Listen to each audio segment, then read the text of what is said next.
You're listening to the Ballroom Network. The following program is intended for all audiences. Welcome to the South Burbs Hitmen podcast with your hosts, Joe Mandel, Steven Zim Zimmerman, and Chris Gonzalez. We're bringing you the White Sox coverage you need from the perspective of true Southsiders. Grab your Kaminsky dog with an ice cold beer and meet us in section 155. Everyone get on your feet for your 2021 South Burbs Hitmen. That ball hit deep. Way back. You can put it on the board. Yes.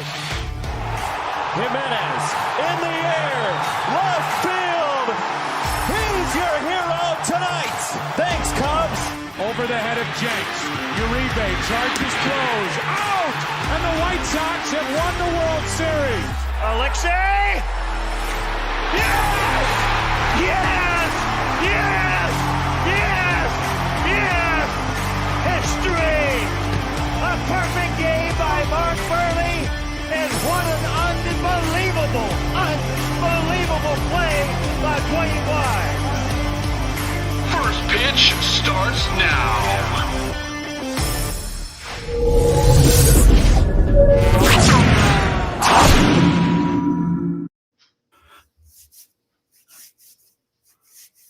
All right, what is up, everybody? Welcome to South Burbs Hitmen. I'm your host, Joe Mandel. I'm joined, as always, by my White Sox brother-in-arms. I'm talking about Chris Gonzalez and Steven Zim Zimmerman. Gentlemen, how you feeling today? We're not going to talk about that game from this morning, okay? Yeah, no, I feel pretty good. I mean, besides the game from this morning, splitting Great. You feel good about it?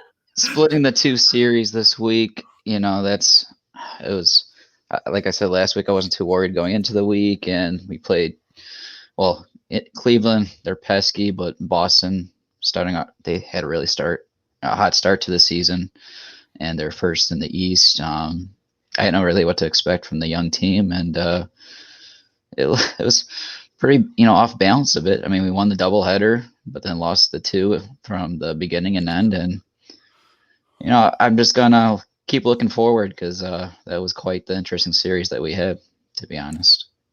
It was a great series. Aside from this game today, I'm going to try to wipe it from my mind.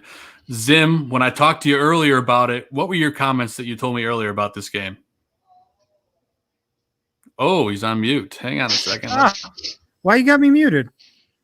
What's up? I don't know. Are we fighting? Is that a problem? No. Okay. No, you're good. I think it was to prevent audio at the top of the show when we went live. No, quite possibly. My bad. You're good. Regardless, I mean the Sox didn't really play. Well, the Sox played, but the Sox didn't really play today, if you know what I mean. Yeah, the Red Sox came to play. The White Sox sure didn't, right? Yeah. One of the teams played a game today, and the other team looked like they were ready for an early flight home. So.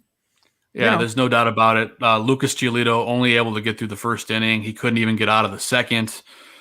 Man, it was just rough on all accounts today, gentlemen. But we're not going to focus too much on today's game because there's a lot of baseball to play, and they had a pretty good road trip to boot. So let's talk a little bit about the doubleheader from yesterday. Two 7-inning doubleheaders. That's a new rule as of the COVID-shortened season last year. How do you guys feel about the 7-inning game doubleheaders during the regular season? Because it's definitely interesting having only the 7 innings, but I think the White Sox definitely benefited yesterday. Gonzo, I'll toss to you first. Thoughts on the 7-inning doubleheaders? Yeah, I liked it during the shortened COVID season, and when they expanded it for this year, going back to the regular schedule. At first, I really thought that with our bullpen, our pitching staff, that was going to really benefit us because we can just really take those games by our pitching. And going into Sunday, we had Keuchel to start, and then we got the notification that Kopech was going to get the call for Game 2. And this past weekend, I didn't get to watch much of the Boston series because I was having a little bachelor, party weekend. So I was kind of upset that I missed the Kopech game, but just by the looks of it, it looks like he had a really solid 3 innings, and we swept those 2 games. So like I said, I'm only going to love it when it's going to benefit us. The bias is in there, but it should for the rest of the season be that way with our pitching, because the pitching, like I said in previous episodes, is going to keep us in these games, and I think that just really benefits us. And we have another doubleheader in May with the Royals, with the game that got rained out at home. So I think I'll be at that one. I'll see. Yeah, and they're in first place right now with their start that they had, so that will be an interesting doubleheader. Zim, to piggyback on the 7-inning doubleheaders, with the way Keuchel pitched in the first game, if he didn't pitch like that, do you think Kopech still starts that second game? It's definitely a possibility. I'm not a fan of this 7-inning doubleheader, but it did lend itself to be advantageous for somebody like Kopech. We talked about it last week that maybe we'd see him in sort of a starter position. An opener position. And that's exactly what he was used for in those 3 innings, which it's a lot easier to do in a shortened ball game. And so I don't know necessarily if Keuchel's dominance helped that as much, more so as the shorter game actually helped that. It makes it easier. You're a lot more willing to throw out a guy who's on, for lack of a better term, a pitch count for a guy who you're counting innings with him this year because of that injury shortened last couple of seasons. I think it was a great opportunity for him though. Like it was definitely needed. And it was awesome to see. He really performed incredibly well in that second game. So hopefully we get to see more of that, and maybe he gets more opportunities to start. I don't think so, but it's possible. Yeah, no, I think you're going to see a lot more of Michael Kopech. I think he'll be in the rotation eventually. We'll talk a little bit about it later. Before we move on to our next segment, last thing I want to talk about, Keuchel and Kopech, both of these guys, absolute domination. How long until Kopech is in the rotation, guys? We'll make a real quick say out of it, and then we'll hop on with our next very special segment. Well, with the hot start that Rodana's have at the current moment, I don't see the need to really push it this year, to be honest with you, to keep him in the bullpen, limit the innings. I agree. I love him in the bullpen. I do. I think he'll be a spot start guy personally. Yeah. Zim, before we move on, any final thoughts on that? No, not so much. I think I've said pretty much everything I need to say. It's just the last thing I'll add is it will be interesting to see if perhaps he sort of comes in and competes with Aaron Bummer a little bit for sort of a setup kind of position. He's been really dominant in those short spurts. So, putting him in the 8th to get to Hendricks might be a really good idea for this team. Awesome. Yeah, no, I totally agree. And gentlemen, we're actually going to move forward here. We have some very special guests joining us. We have the owners of Grandstand in the house. And, of course, if you're a White Sox fan, you guys clearly know Grandstand. How you doing, guys? We have Josh and Stephanie joining us. Guys, how you doing? Good. How are you? Oh, we're doing well, man. We're doing well. We're glad you're able to join us tonight on the show. Tough game today, but the rest of the road trip was pretty good. So hopefully when they come home, you guys have a lot of people starting to come out. Yeah, no doubt. Hopefully. It was a terrible game. Yeah, we're trying to forget about it. But you guys are obviously a Bridgeport tradition as a place to go and get Sox and Chicago merchandise for years. I know I've been going into Grandstand since I was a kid. Tell us a little bit about the history of Grandstand and how you guys have grown to where you are today. Go for it. So Grandstand, if you're familiar with it, it's a family-run business, owned and operated since I was 3. My mom and dad started the store years ago. My husband and I have taken over. They're still there. Like, we can't get rid of them, right? My parents love hanging and meeting the customers. That's pretty much it. We've been there. We've been at that location for 35 years or 32 years, but we were down the street for 32. Huge Sox fans. Obviously, we carry all 5 teams. We carry it just because we sell it. We don't wear it. Sure. It is what it is. It's a business at the end of the day for that kind of stuff. But we're huge Sox fans. We're huge supporters. We've been season ticket holders for 31 years.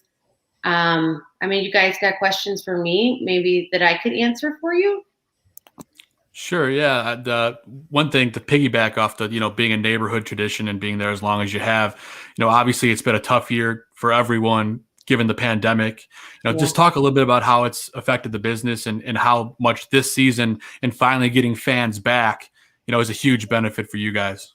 For the pandemic, that was a rough time for our entire family, right? Because we didn't know what was going to happen. Obviously, we're deemed as non-essential, even though we probably all agree that we're essential, right?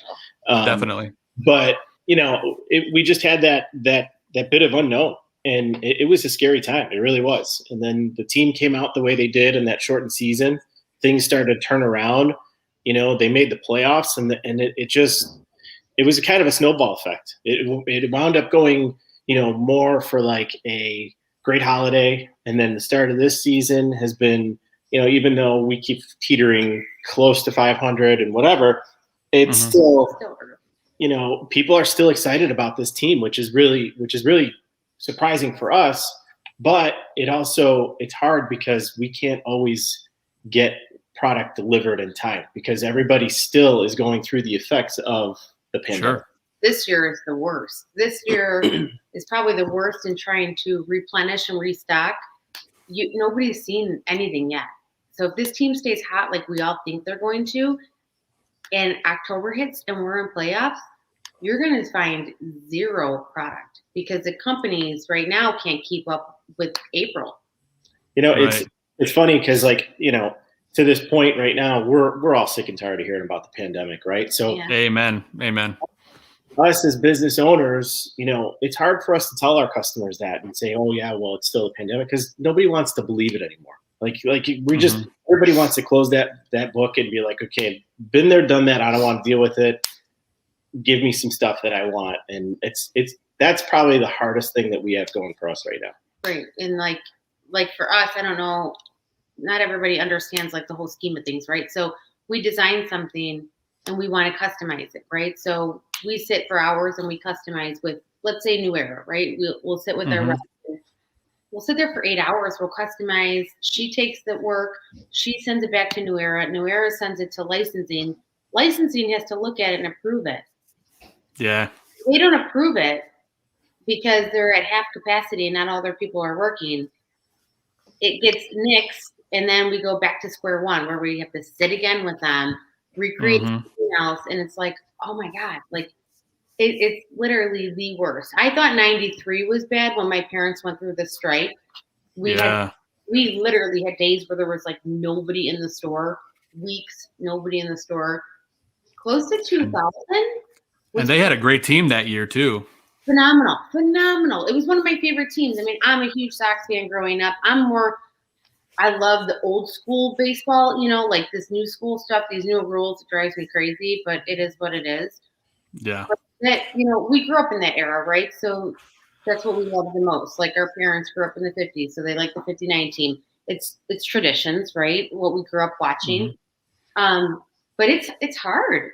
Like it's a different ball game now, and the world's different. So it's 93. I thought was bad. Nothing was as worse as this year. And for us to deal with it 1-1 and to see what's about to happen come fall, I hope they make some big changes because I don't think it'll last. Yeah, we're in full agreement, and we are. That's why we're trying to get everyone to support local, especially in times like these. It's crucial to support your local business, and that's why we kind of wanted to have you guys on the show.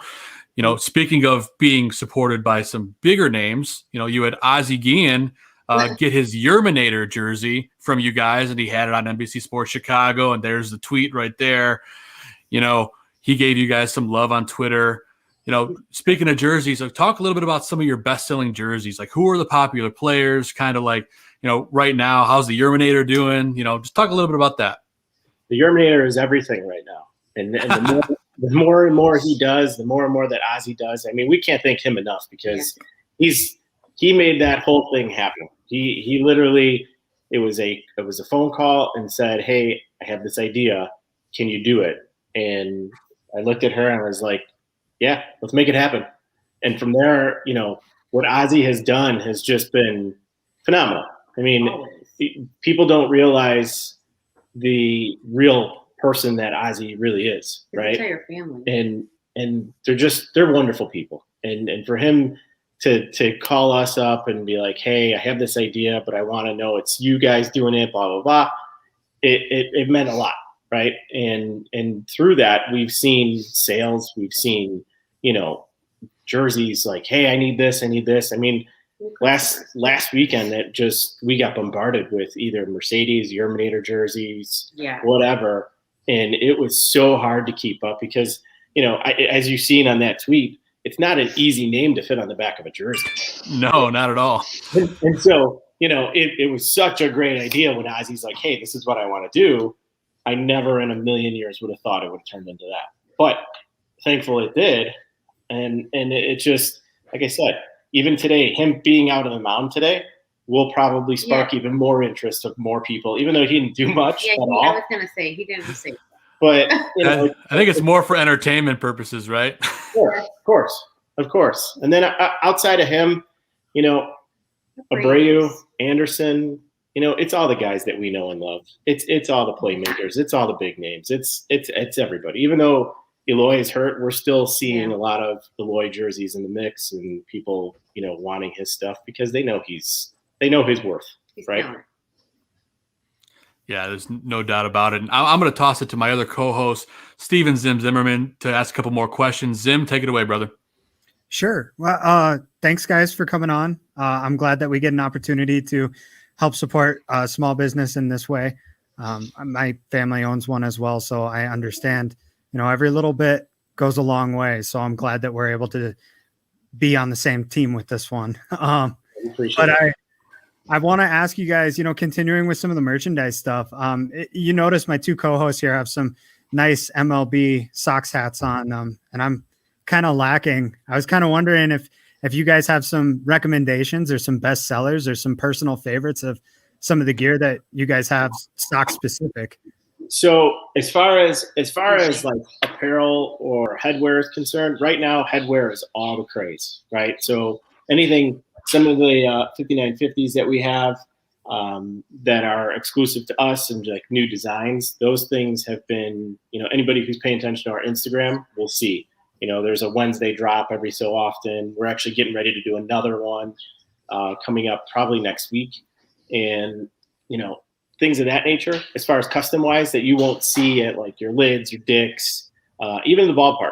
We try to differentiate between us having what we have and what everybody else has. And apparel wise, I mean, there's so much good stuff. And just, one of my favorite lines right now is the guys from Grit Clothing. Yeah. We did a collab with them and we did a Traditions line with a hood and a t-shirt and some hats.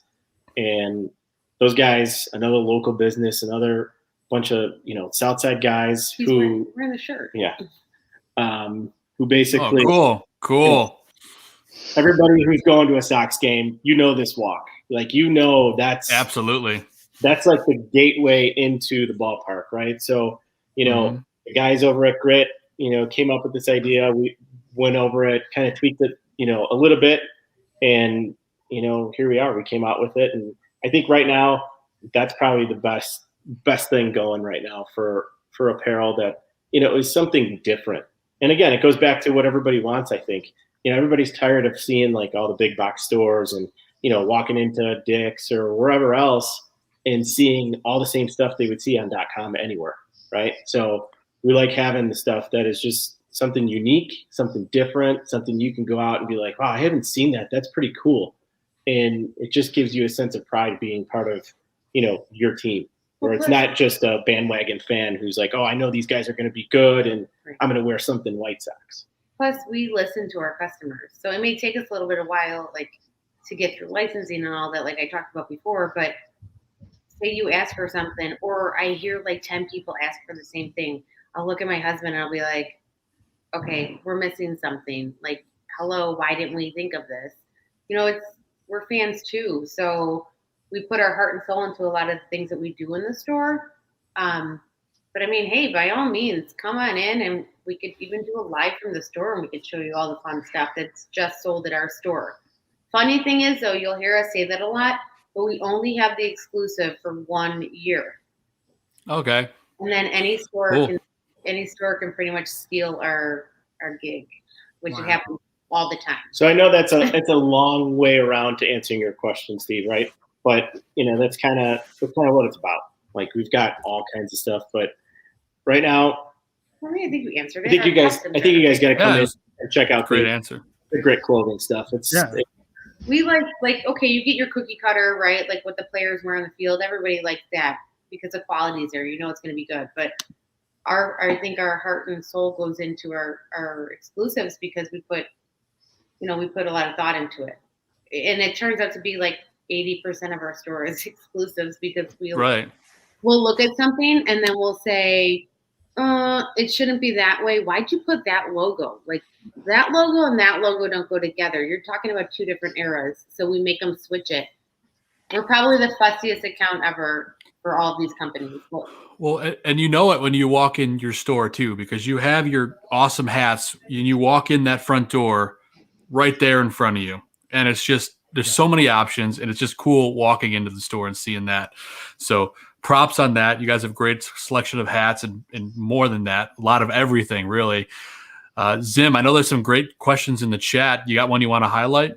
Yeah. So our buddy Ron Rupp now is asking, kind of an extension of that. What are some of the more unique special requests that you guys get there, in addition to the exclusive stuff?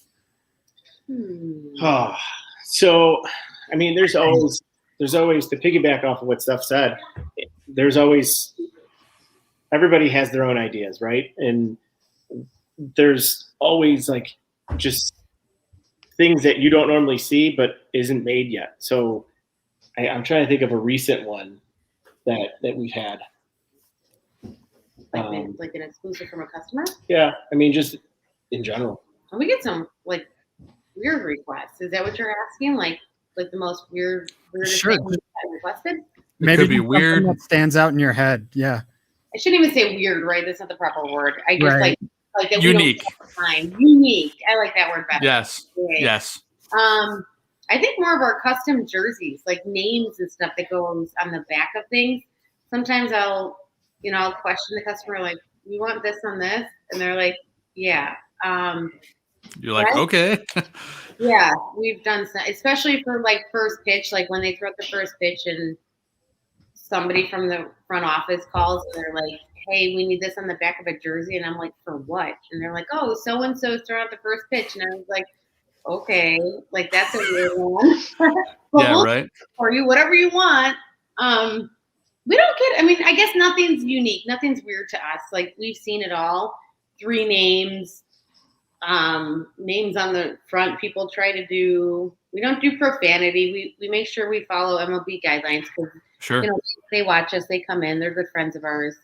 I don't think there's anything. Nothing like out of the ordinary. There's a lot of good ideas out there that should be licensed that we wish could be done because we would be, some good ideas. I can't name off one of them to save my life right now, but That's okay. I know I've had conversations with customers like you guys and they're like, hey, do they sell this? And we'd be like, no, but that's a really awesome idea. It should be like, it should happen. Mm-hmm. Okay, here's a weird one. Toilet paper.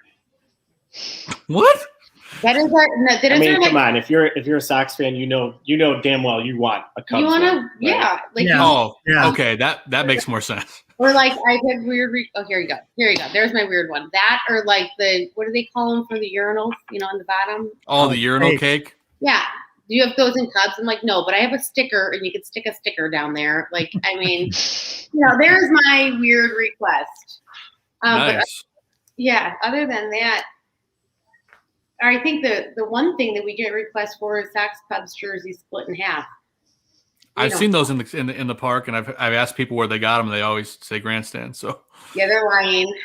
They buy 2 jerseys and cut it and sew it, but that's kind of what it looks like. So I think they probably just buy one of each and just sew it right up the middle. That's a lot of money to spend on something Cubs, but that's just me. Yeah, more money than I'm willing to spend. That's for sure. I agree. Oh, here's a great question in the chat. Ron Rupp now in the chat wants to know, how much does the team's record impact sales? That's a good question. That's an easy question, Yeah. actually. I mean, think about it. If you're a big Sox fan, or if you're a fan of any sport team, the better they do, the more you want to wear their stuff, right? Amen. Well, Sure. if they're in the tank and it's early in the season, or even any time in the season, you're angry. You don't want to walk around and get ridiculed from everybody else, like, oh, you're a Sox fan or you're whatever fan. So Sure. most definitely, the better that any team does in Chicago, the better we do. And our business is only as strong as our teams that play on their respective, playing fields. So Totally. my dad would always say, people would say, "Oh my God, you're making a killing, you're this, you're that," and like, no, we're not. We're only as good as our team is, and we have 5 teams in Chicago. So we pray to God it's our White Sox, because obviously that's our team. But other than That's that, right. well, I mean, obviously to keep the lights on, we'll take anybody.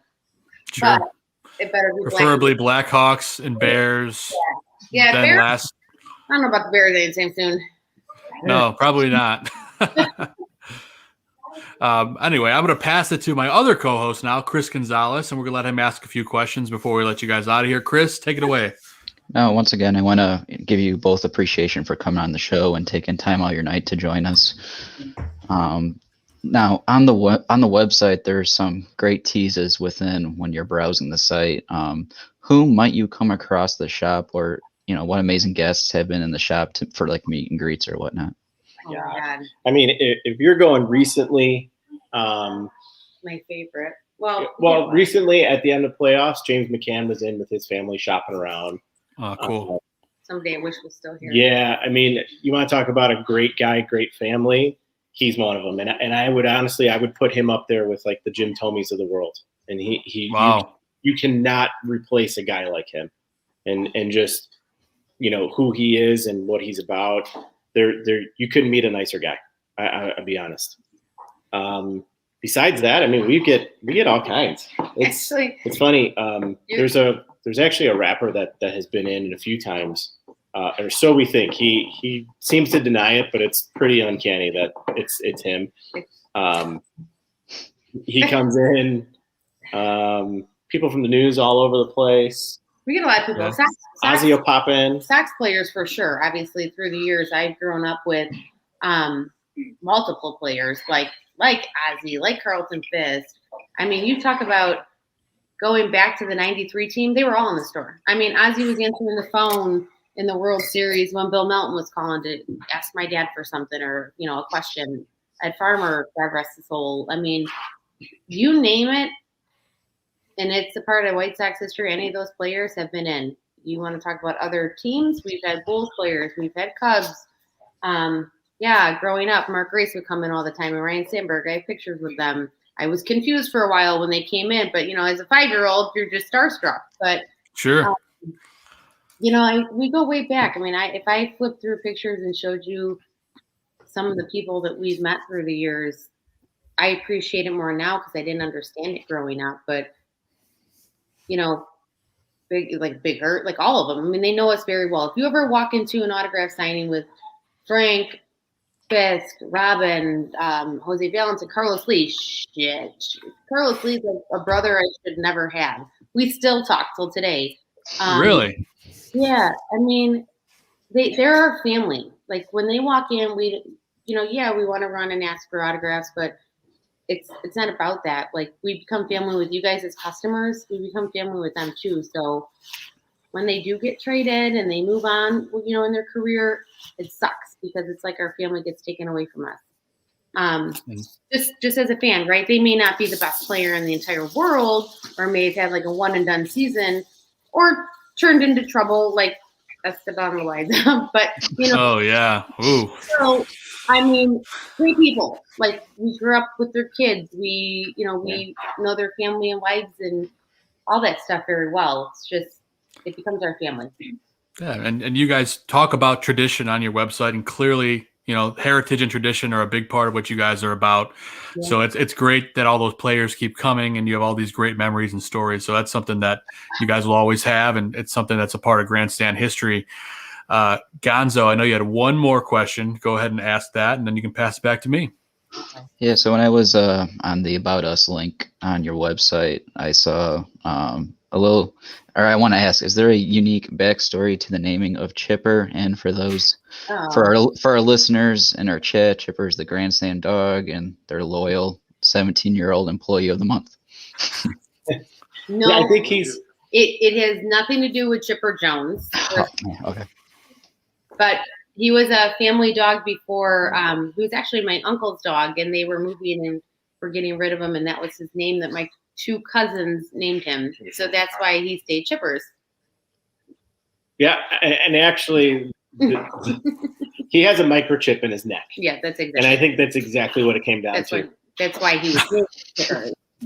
But no sports relation at all. He's just the Grandstand mascot. That's awesome. It's okay. Everyone sees him and they're like, "You're a fan of Chipper Jones?" And I was like, "No." I'm like, "It's just his name." It's a good dog name. I like it. It's good. Cute. And then we did get one more question in the chat. Someone wants to know, when is the next hat drop? Oh, that's definitely Yuli. I think I'm looking at that right now. Is it Yuli? Yeah, It's definitely Yuli. You know what, Yuli? I'm not even going to tell you. That's what I'm going to do. He's going to have to just pay attention to social media and figure it out. He does. That was harsh. I wouldn't do that to you.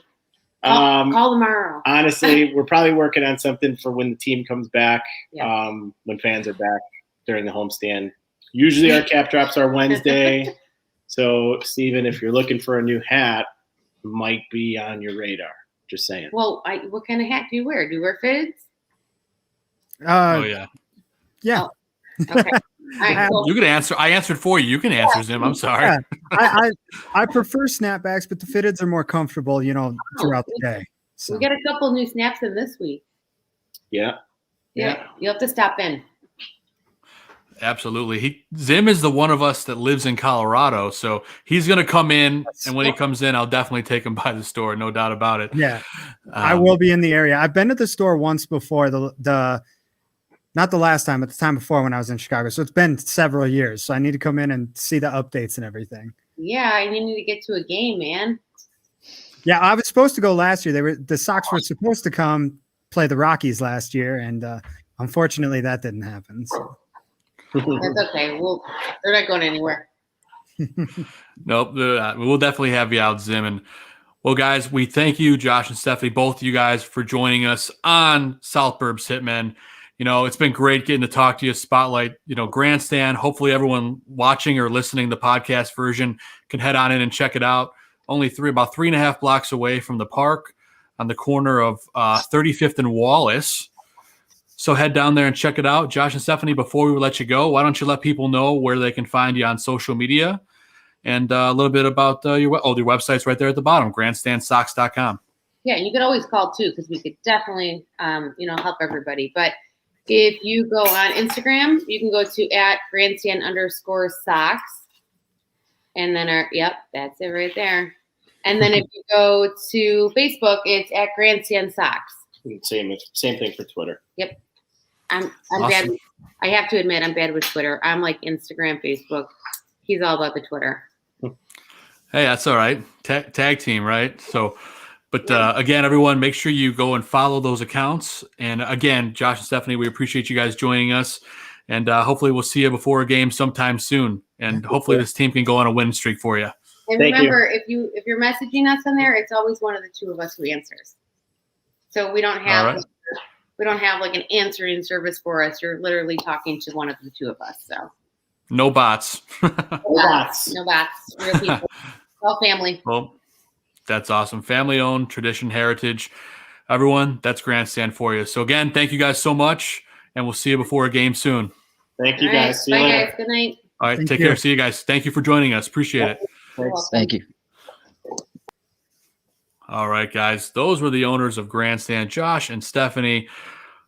Great guests. Of course, we love to spotlight local business, and there isn't a better one near White Sox. We'll have some restaurants on later throughout the season, some nearby spots, all stuff like that. That's what South Burbs Hitmen's about. We love talking White Sox, local, stores and restaurants. We're just here for everyone. So make sure you guys go down to Grandstand, or if you can't make it, you can head over to grandstandsox.com. Again, thank Stephanie and Josh for joining us tonight. Zim and Gonzo, before we get going with the rest of the show, we're going to take a quick commercial break. So we'll be right back.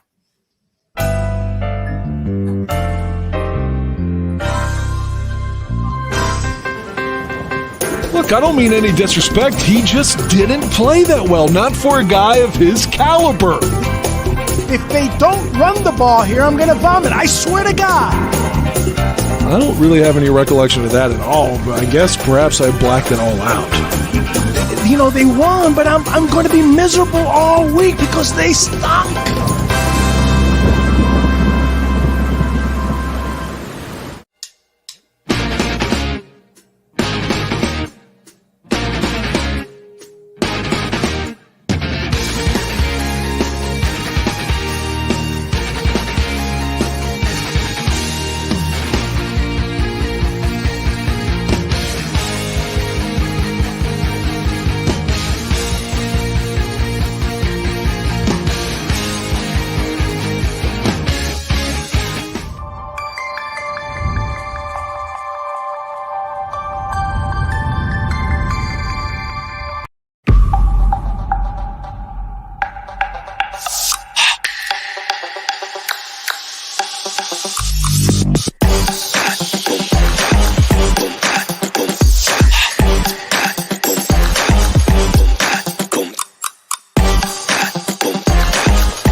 All right, guys, and we are back from that quick commercial break. Of course, don't forget to tune in tonight to Dan and Aldo Bare Their Souls, 10 p.m. tonight. Going to be a great show, so hang around after we're done here.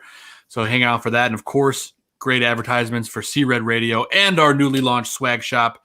Head over to deepdishtees.com/barroom, and you can get some sweet swag from any of the great shows on the network, as we just mentioned. So make sure you do that.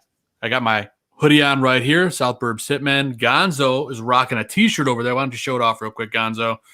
Yeah, look at that. Awesome. Looking good, man. Looking good. And before we get moving on, guys, real quick, just wanted to give another quick thank you to Josh and Stephanie from Grandstand. A great interview, great local business. So thank you guys again very much. And, of course, you can go to grandstandsocks.com right below and go check them out. So let's get moving on with the rest of the show, gentlemen. And Chris, you and I were talking a little bit earlier this week about the play in the game a little earlier this week where Yasmani Grandal positioned himself running to second base at the end of the game to get in the way of a throw, which caused an error, which won us the game. So we're going to talk a little bit about that. I wanted to toss it to you, for your thoughts about how Yasmani positioned himself in that instance and how it won us a game. So why don't you take it away? You get the clip at all from it? We do have it. It is coming up. Look at this. Well, how about you set us up with the situation there? So Gonzo's going to do full-on acting it out for us. It's going to be very sexy. So let's see. We had, before that, what was the count again? We had guys first and second, one out, right? Let's see. I think it's first and second, one out. Yes. Yep, first, second, one out, and I believe so. That's ground out the plate. Eaton is at second, going to third, and I forgot who was that going from first to second. There's a slow motion towards the end of this breakdown as well. Okay. So if you keep going, there will be a little bit of a slow motion, and we can kind of talk about what's going through Grandal's head. It's very impressive base running from a guy that's kneeling behind home plate most of the time, right? But I think you got to give him a lot of baseball IQ there because Yasmani really knows the game. And it's a big deal because these are the little things that are going to win us games over the course of the season. So here's the slow motion, Gonzo. Walk us through it. Right. So before that play was hit there, the first baseman was playing deep, which makes sense because it is I believe it was the 8th inning, right? Bottom of the 8th. So what they were doing there is they're playing back because they want to get the double play at second. And the last thing that they're thinking is an overthrow, resulting in that run coming in. Now, when we go back with that first baseman, he's playing deep. So when he got that hard hit line drive right at him, that one hopper, he was able to field it, and he was pivoting to go to 2.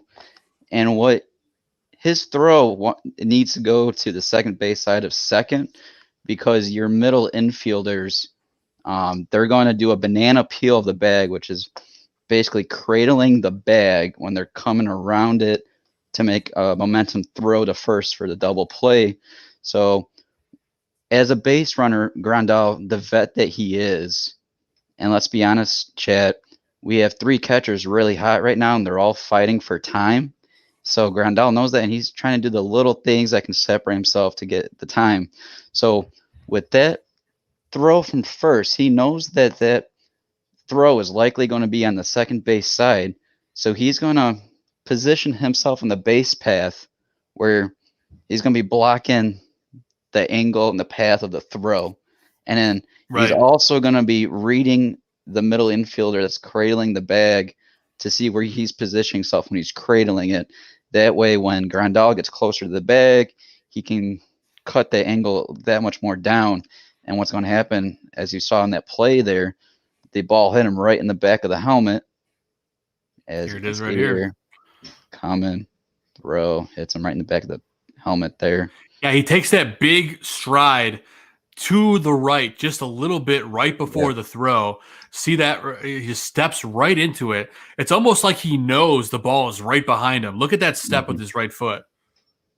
No, exactly. And that just loose ball goes right into left field, and then Grandal comes around third to score. Just a remarkable play that the vet did there, positioning himself, and ends up getting hit, and it's a live ball, and there goes the game, the game-winning run for the 9th inning for them to hold it.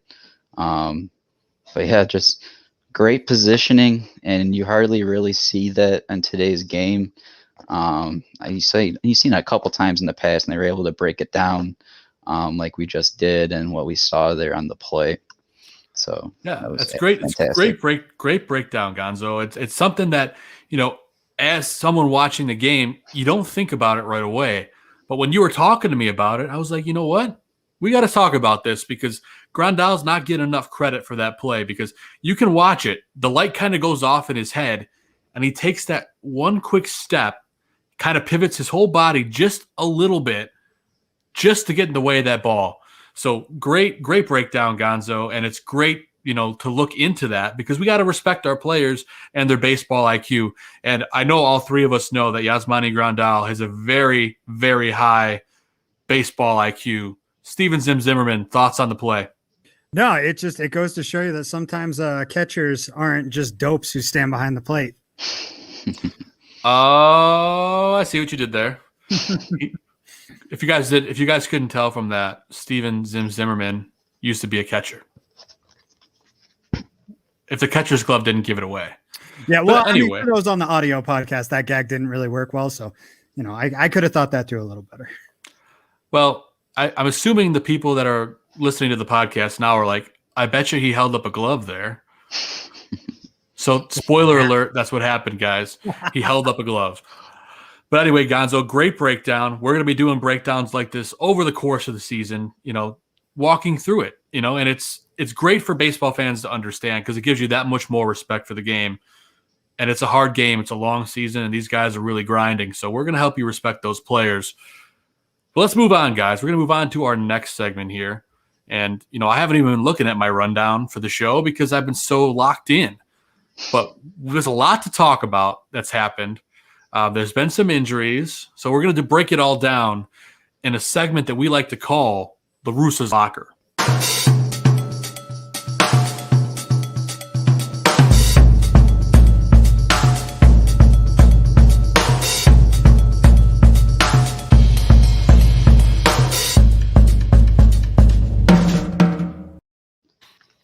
So here we are entering La Russa's locker. I'm not quite sure if he's awake at this time right now, because it is 8:15 at night, 9:15 on the West Coast. La Russa's probably taking a nap. But anyway, that's beside the point. Let's talk a little bit about what's going on with the rotation, guys. Of course, earlier this week, Lance Lynn got placed on the IL injured list, for those of you who don't know what that means, with a trapezius injury. So Lance Lynn going to the 10-day IL, likely out for a week and a half or so. Gentlemen, what happens now with Lynn on the IL? How does this rotation shake out? Gonzo, I'll toss it to you first because I know you have your opinions.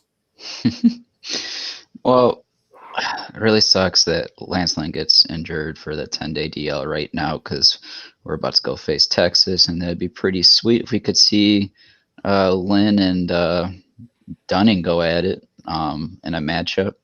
But we're not going to get to see that. So now what do we do with the rotation? And going to this weekend, we saw Kopech get a shot at that doubleheader, and ironically, it came against the team that traded him in that Mancada trade, or the Chris Sale, and we get Mancada and Kopech back. Yeah.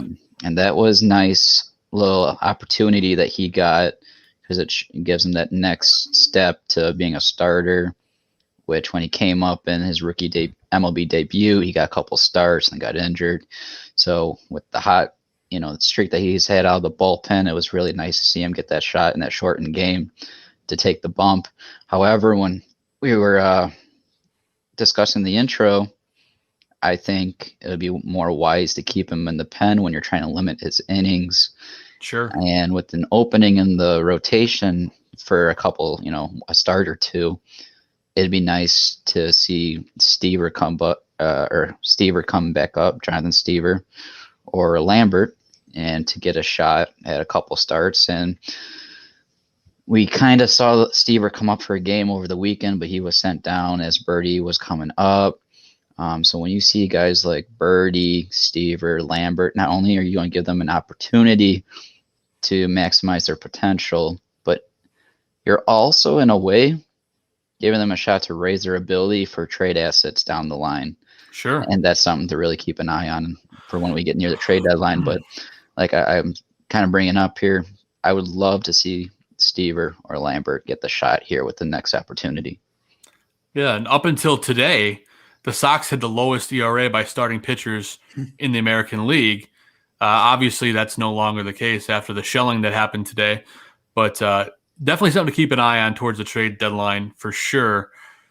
Zim, I'm never going to call you Steve. I'm going to call you Zim, so I apologize. Zim, thoughts on what happens with the rotation here?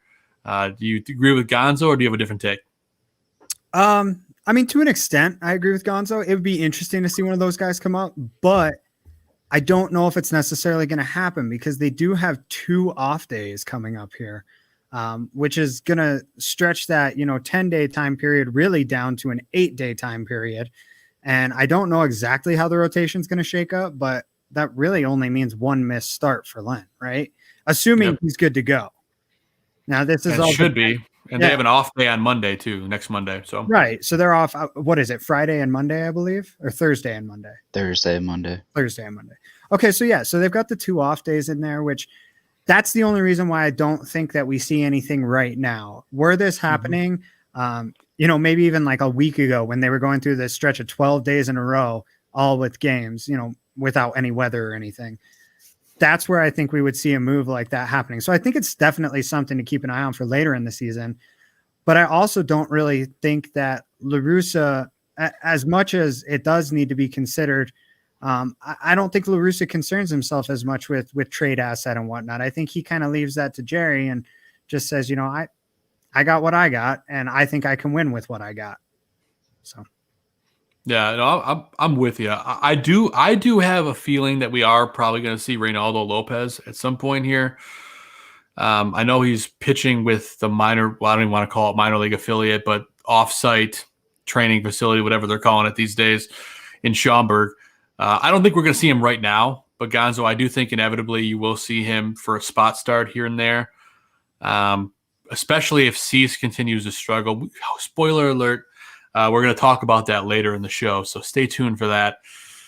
But yeah, I'm a little scared, but we'll figure it out. I know Tony's going to figure it out because you can say if you can criticize one thing about Tony this year, but it's definitely not his handling of starting pitching, at least until today. But it was Giolito's game to to get out of, and he couldn't get out of the jam. So he gave him that respect.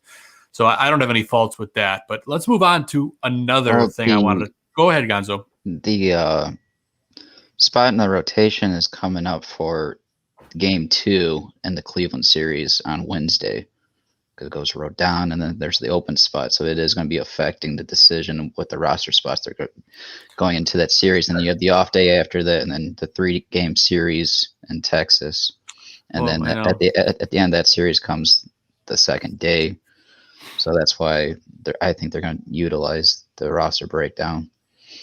That's a good point. It's coming up quick. It definitely is coming up quick. So I guess it kind of depends on what happens with the bullpen. Because I don't think they want to make it a bullpen game. No, because they did that the other day, technically. Yesterday. In a way. All right, I'm with you. Zim, did you have anything before I move on to the next thing? No, I mean, it'll get manipulated for sure. There's no doubting that. It's just, to me, it seems almost like they might just, do something similar to what they did with Rodon this week, where they kind of just gave him the extra day. And so with giving him the extra day and then using Kopech for a start to make up for the rain out, like it's almost like some of these guys have gotten an extra day's rest already. So they might be ready to go on a little shorter rest further out now because of that. I don't know. We'll see. I know it's not all like video games and everything where, you save it for later, but that's all good. And so you're telling me your mean Mercedes is not going to start on the bump on Wednesday? I wouldn't rule anything out yet. I mean, clearly he has great stuff, just not as a pitcher. Anyway, our next we're not moving on to the segment. Our next topic inside La Russa's locker. I wanted to bring this up because I thought it was an interesting stat, guys. Last year, when the start of the new doubleheader, the new I can't even spit it out. Last year, the 7-inning doubleheader rule started during the shortened season, and the White Sox were 0-4 in 7-inning doubleheaders last season. Is La Russa's bullpen experience giving us an edge here? Steven Zimmerman, thoughts? It could. It seems like so far it has, and this is, speaking not only to what he did already, almost defending the point that I just made as well. He was not afraid to use Liam Hendriks in both games of that doubleheader. When he needed his guy, he went to his guy, and there was he probably asked him, hey, are you good for this? But at the same time, like he said, I need my guy. I'm using my guy. And I think that's definitely going to help. He's not going to be afraid to overthrow his guys. He's not going to be afraid to, I guess, kind of back off and keep guys rested or anything. He's going to do what it takes to win this game that's in front of him. Yeah, there's no doubt about it, man. And Tony La Russa does what he has to win, and that's what you got to love about him. So that's this week's La Russa's locker. Gonzo, before we get out of here, any last-minute thoughts on that record last year and if La Russa gives us the edge? Because I agree. I think he does. Yeah, I mean, I alluded to that in our discussion with doubleheader previously. True. So yeah, but I do he's like, why'd you even ask me, Joe?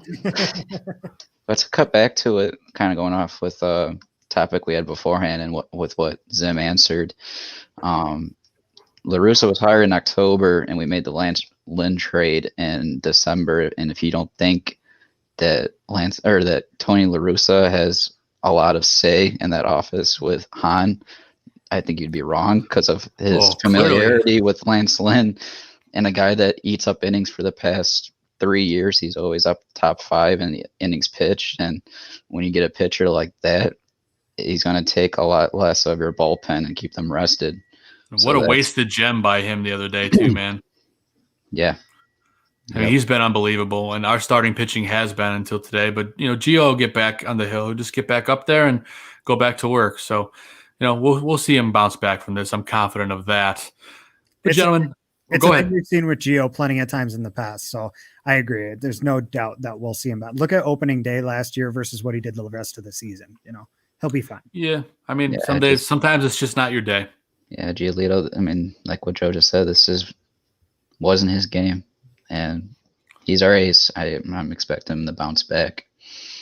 Yeah, and hopefully he's not injured. I don't think so, but we'll wait and see on that front. But he'll come back stronger than ever, and next start out, he'll take that bump with confidence. There's no doubt in my mind about that. But let's move on, guys, to our next segment. And we talked about La Russa and some decision making, but who stunk up the place this week? We're going to go ahead and talk about that in a segment we like to call our Adam Dud of the Week.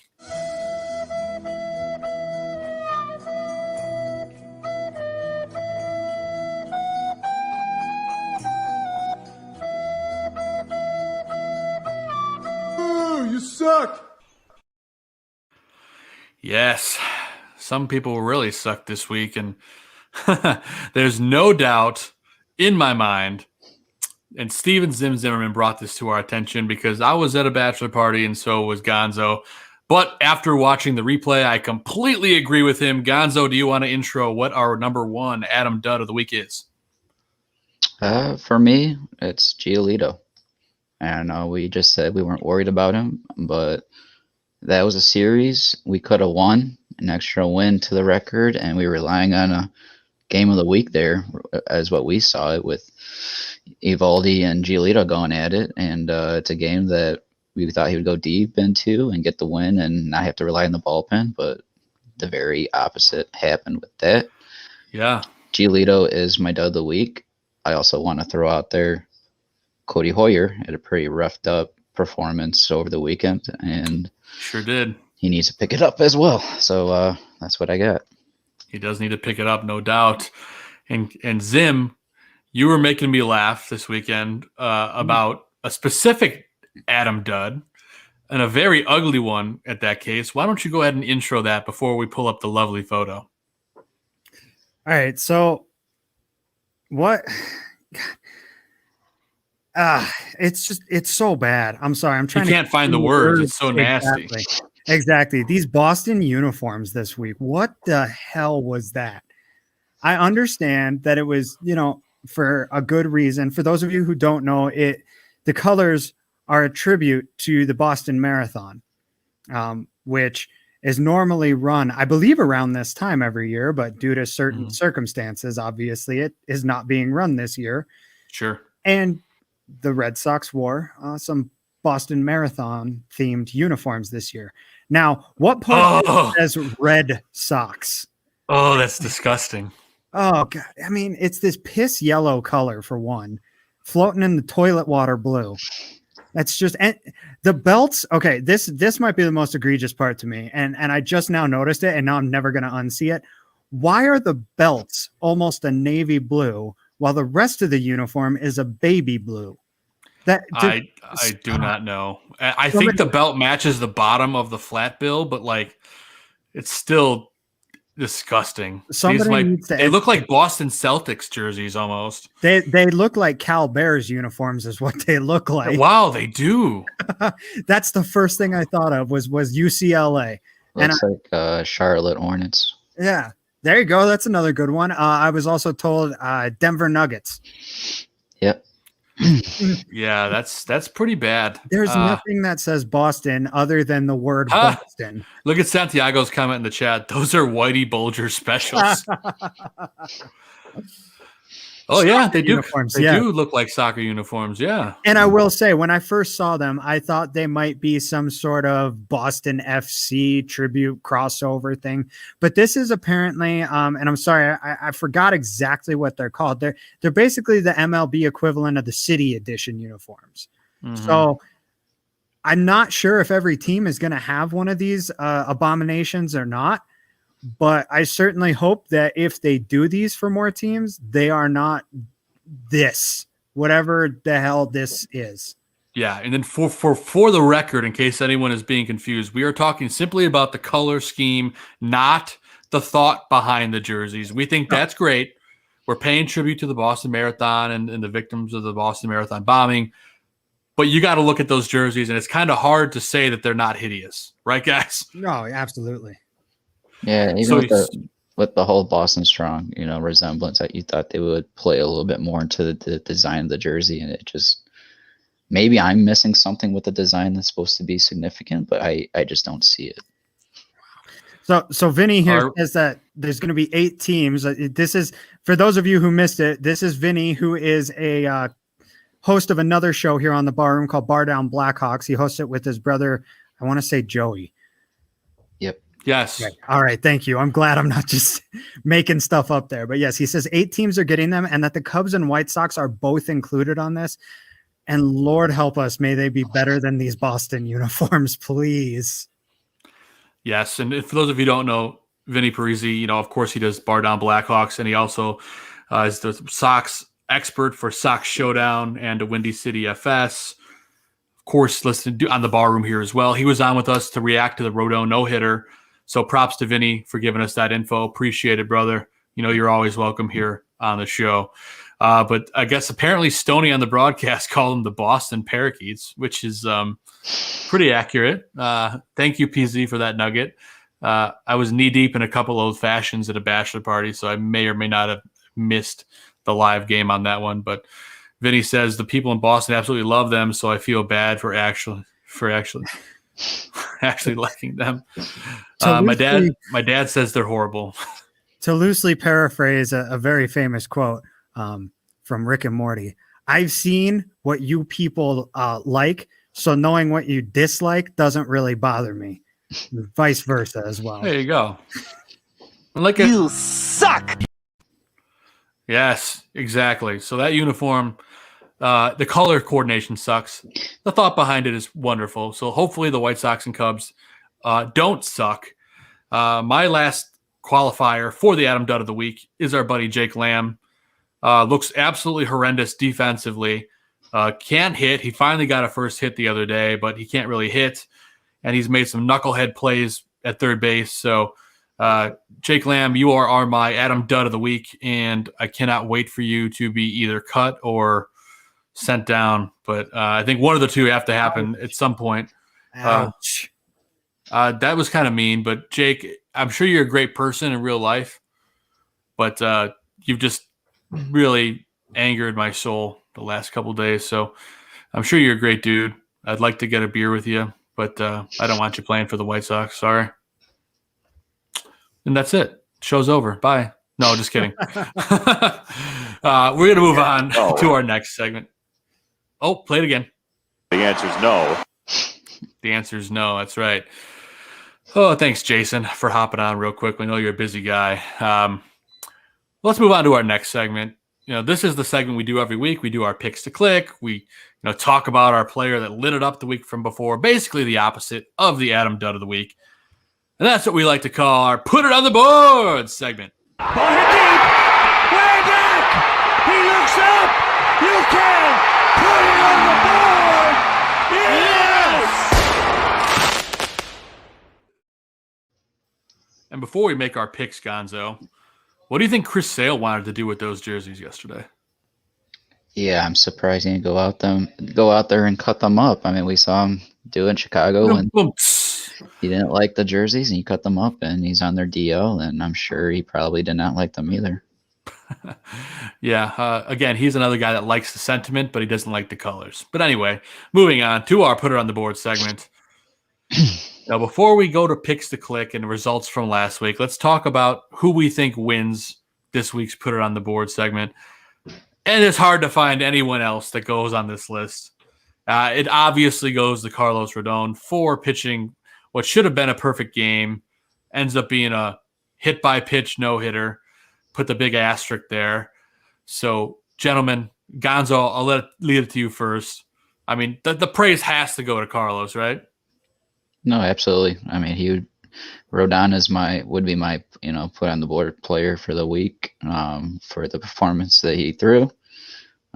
He would be mine. And if I had to highlight others, I got 2 guys I would highlight, and that'd be Kopech's performance throughout this week or this past week, and Madrigal. Madrigal just the stick's heating up. Yeah, he's above 300 on the season, and I don't think Joe thinks he'll hit 3,000, as he shed on that question in the first episode. Ooh, wow, throwing the shade.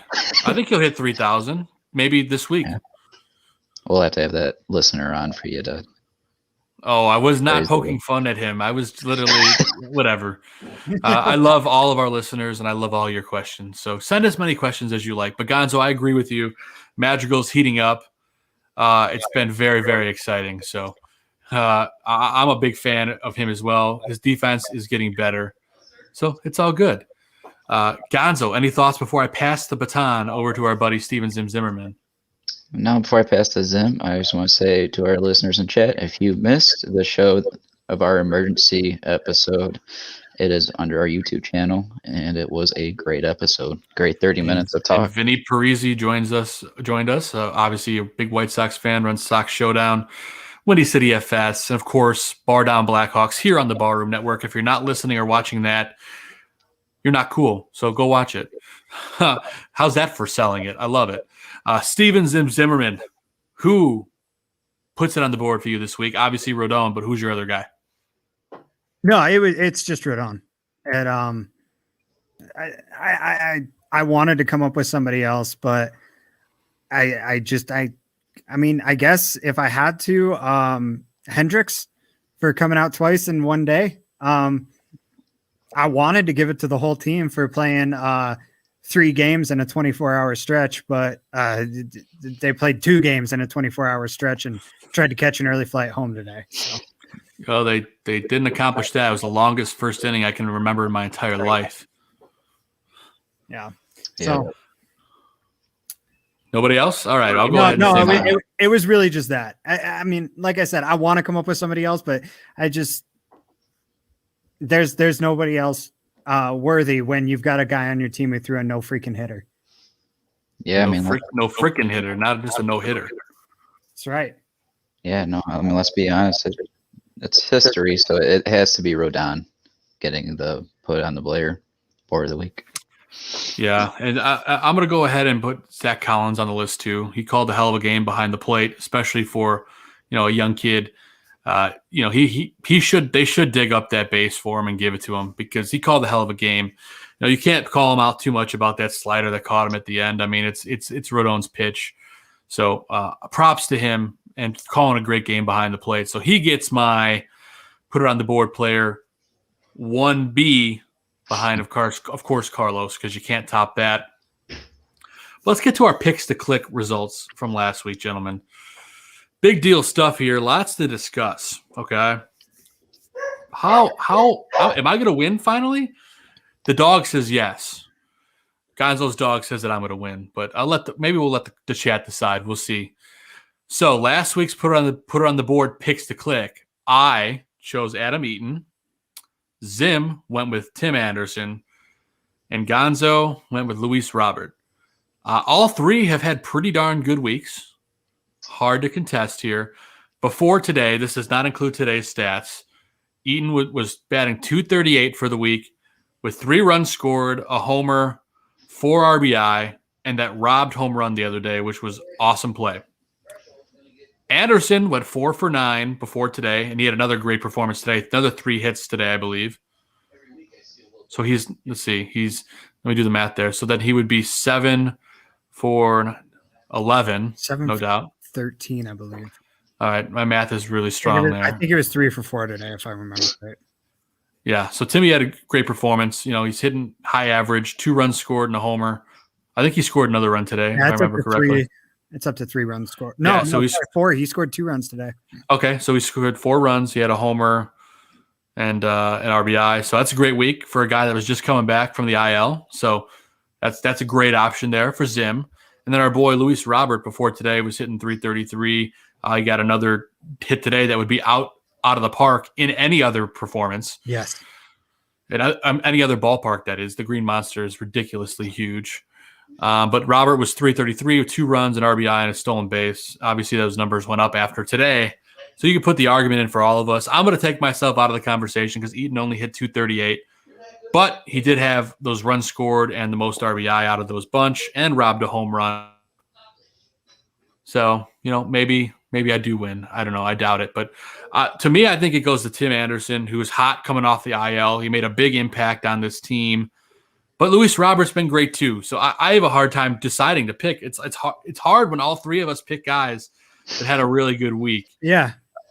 It's a good problem to have. We haven't had this problem so far in the history of our show. Usually somebody's a complete dud. So we didn't have any of that this week. I don't know, guys. I'll let you fight your own battles here. Steven Zimmerman, why in the world should you had Anderson, right? Yeah. Why do you win? One reason and one reason only. It's time for a pasta party.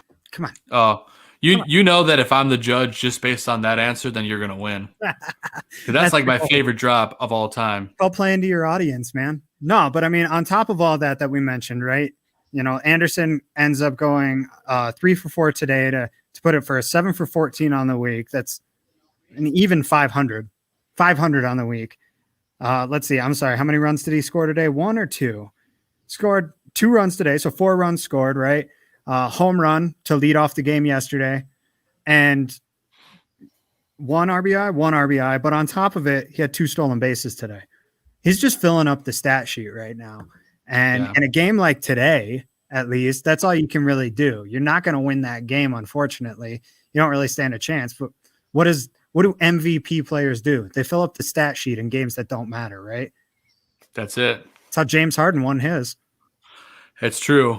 And of course, you know, if any of us would have picked Carlos, you know, we would have obviously won this week, but none of us were bright enough to pick him. So we automatically lose. But I like your argument there, Zim. Gonzo, make your case for Robert being the winning pick to click. Now I'm going to make a compromise with Zim. I'll take last week if he gets this week. Oh, that's not allowed. That's not allowed.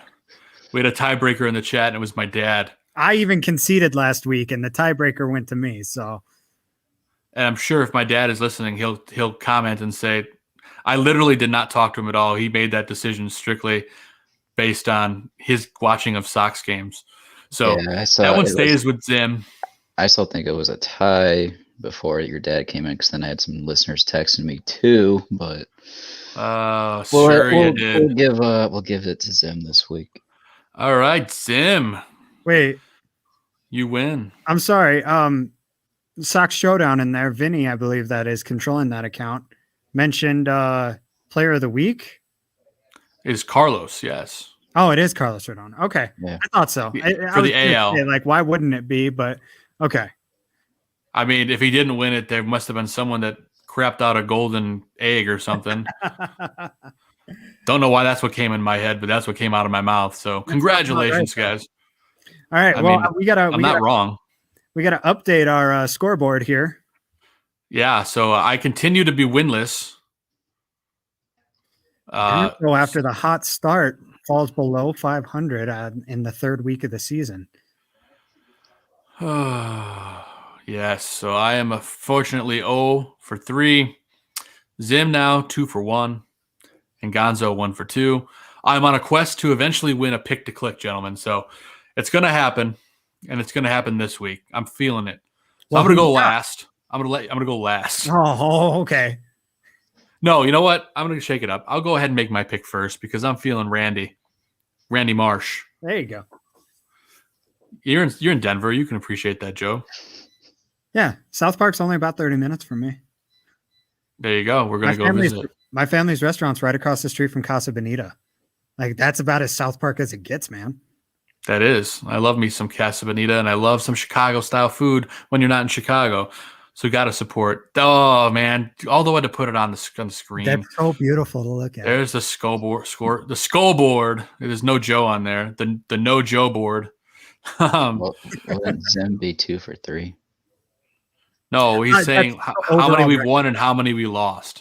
Oh, okay. I kind of like the way that it looks this way because it makes me look like I had a bad start, which I have had. But anyway, that's okay. Where was I going to go? I was going to make. That's right. It's time to make my pick to click. Yeah, see, my dad says he made the call on his own. I had no say in it, so he literally says it right there.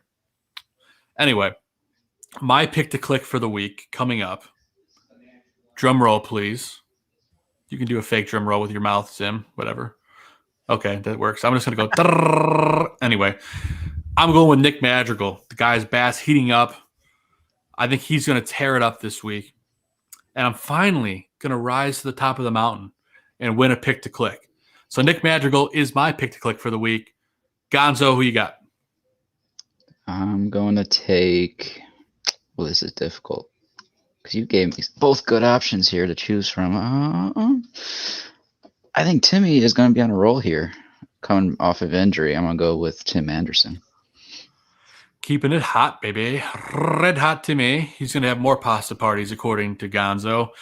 Zim, what about you, man? How are you going to follow up your victory? I'm debating if I go with the wild card or if I go with no. I'm going with the wild card. My gut's the wild card. Do it. Guys, Jake Lamb. hang on. Yeah, Jake Lamb. Yeah, Jake Lamb. Let me just make sure here. You gotta do the no drop for Jake Lamb. So he's no. Listen. I got a pick for you. Dane Dunning gave up a home run to Yolke Cespedes. So, maybe you can give a surprise and Cespedes gets called up to hit a home run. No. I'm not going anything quite that wild card. That's a wild card, yeah. No. I'm going to pull one out of my butt here, and I think that a man who has started this season fairly slow is going to finally wake up a little bit this week after his buddy in the lineup did. That is Larry Garcia. Oh, he's pulling that one out of left field. Literally, he might be in left field for those games. See what I did there? Oh, that's what you call it. Garcia is good for one good stretch every here and there, but when he gets hot, usually he hits a few in a row. He'll hit 3 bombs and get 6 RBIs in a week, and like, where the hell did that come from? And then you don't see it again for another month and a half. But yeah, he's getting the playing time. I think that with the guys in the lineup around him starting to wake up a little bit, it's a good time for him to wake up too. Let's do it, man. I love it. We got our picks to click in the books. I'm going with Madrigal, Gonzo with Timmy Anderson, the pasta party boy, and Zim going out of left field with Larry Garcia. Let's find out what happens next week. It's going to be a fun show.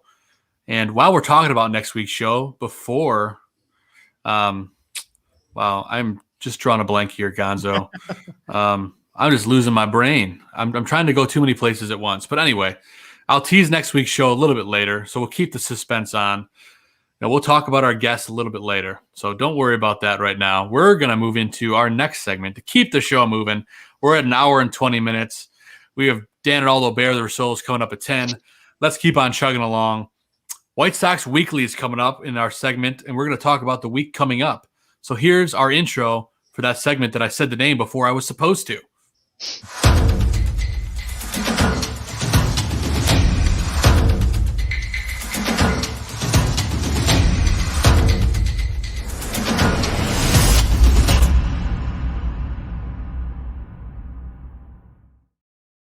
Yes, here we are in White Sox Weekly, where we always talk about the schedule coming up for the week ahead, and we talk about probable pitchers and all that fun stuff.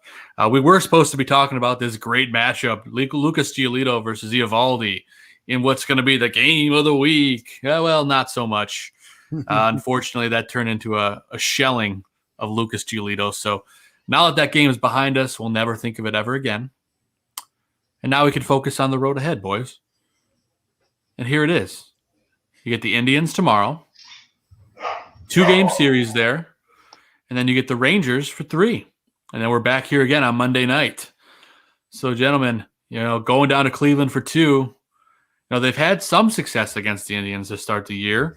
This pitching is starting to come in full circle for us, as is the bullpen. They're a little bit more awake than they were in that first series. So, Gonzo, thoughts about this Indians ball club and kind of where they are right now? Well, they seem to be pretty similar to us on the standings, but their offense is still hot, or not hot, but kind of dead like ours has been lately. But with their pitching, with the young talent that they have, they're always going to be that pesky team for us, at least until our bats heat up, and then I won't feel as annoyed with them at the moment. But hopefully with Rodon and Plesac tomorrow, hopefully we get the same Plesac, but I got a feeling that he's going to have a little bounce back performance against us. And probably I got a feeling that's how it's going to go. I feel like we're going to split the series. Plesac's going to come back and bite us, and then we're going to have a buster with Savall. We're going to bust his chops up a bit and split the series. And then we got the 3-game series this weekend with Texas, and I'm really interested in Friday's game, and I can get to that shortly. But yeah, we'll talk about the pitching matchup in a second and break it down shortly. But I'm looking forward to that series. Yeah, I'm looking forward to that series too. And that AL West is shaping up to be an interesting division, especially after the start. Before I toss it to you, Zim, I just want to point out the records of the teams in the AL West. Now you have the Mariners sitting at 10-6 at first place. And then after that, it's kind of wide open. You got the Angels sitting at 8-5, Athletics at 9-7, Astros at 7-8, and Rangers at the bottom of the barrel at 7-9. But any of those teams are within striking distance right now. I think it's going to be a tight division all year long. Zim, what do you think these guys can do against a Rangers team that's kind of struggled out of the gate, very similar to that of the White Sox? I know you're not like a Rangers fan, but what do you see happening in this series?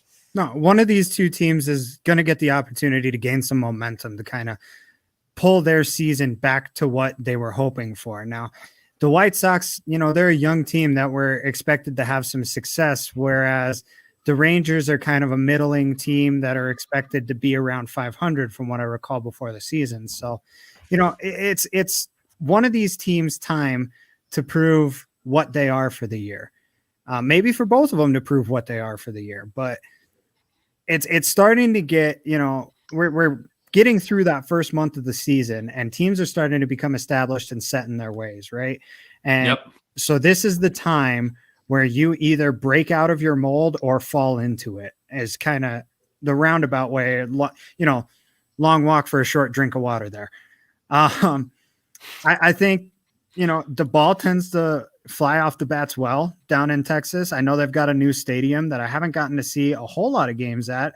Nobody has though. So we'll see if the ball still jumps off the bat the same way that it did in Arlington.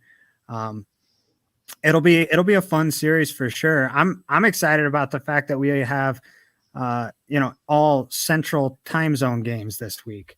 Nothing Finally. out east, nothing out west. These West Coast games were ridiculous. We're staying up till the middle of the night. These East Coast games, for you guys, it probably wasn't so bad. This game today was at 9:00 in the morning for me, though.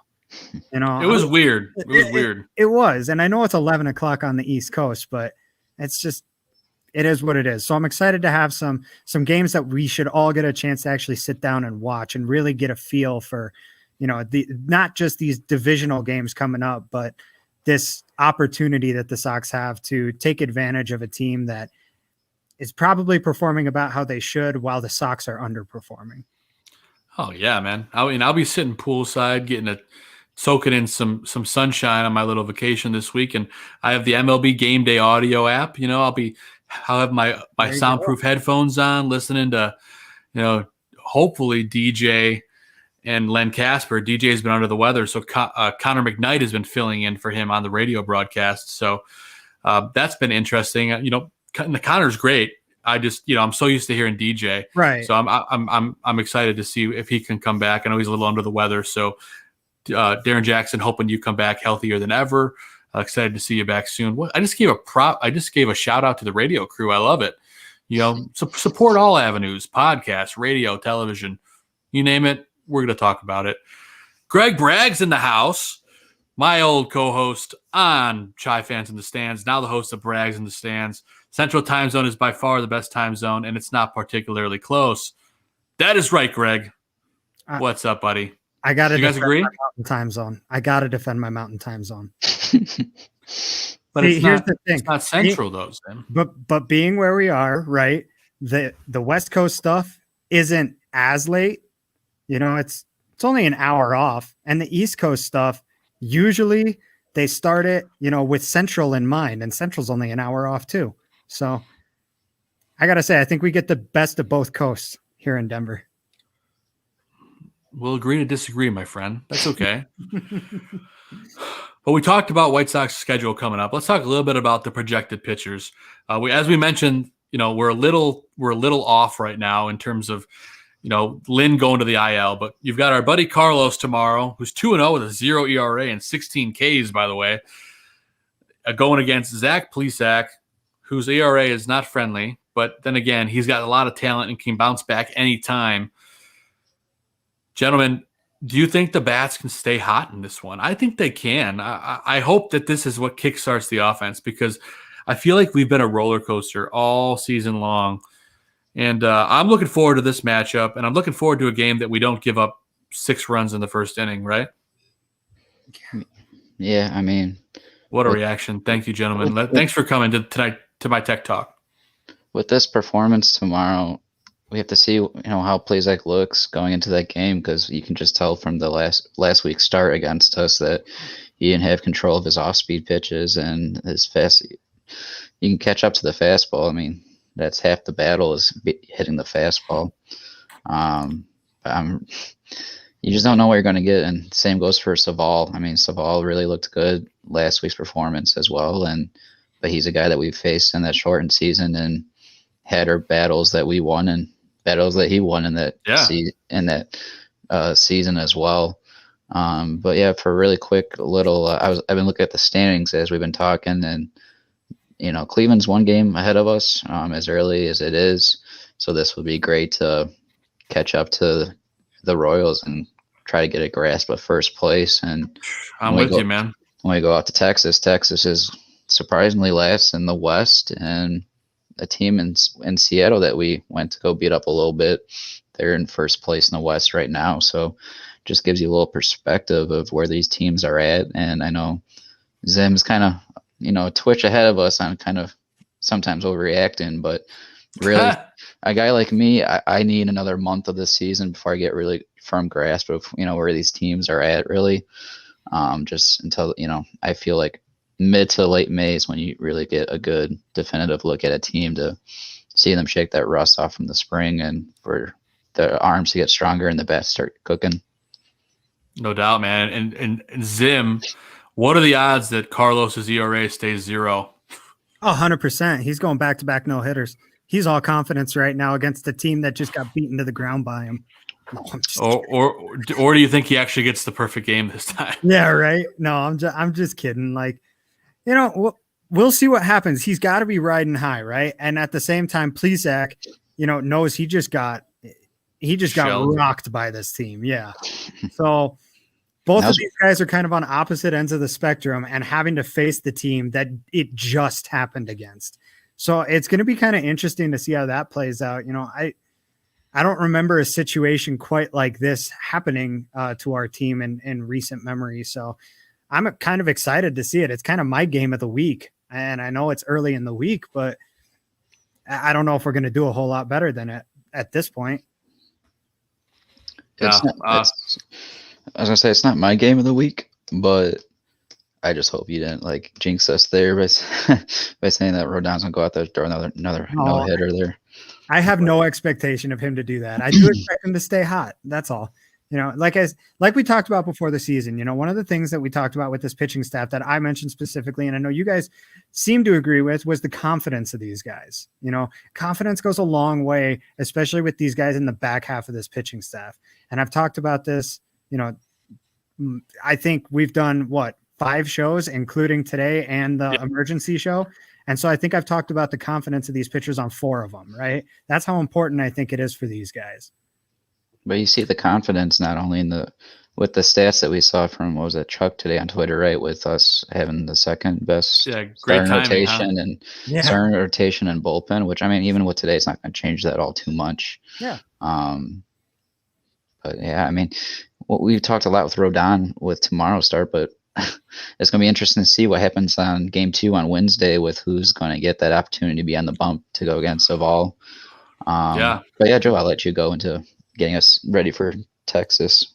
Yeah, no, I mean, all I was going to say, you guys covered majority of it, but there's no starters announced for that series. Yeah. And Plezak's start, that was without Timmy because Timmy was injured.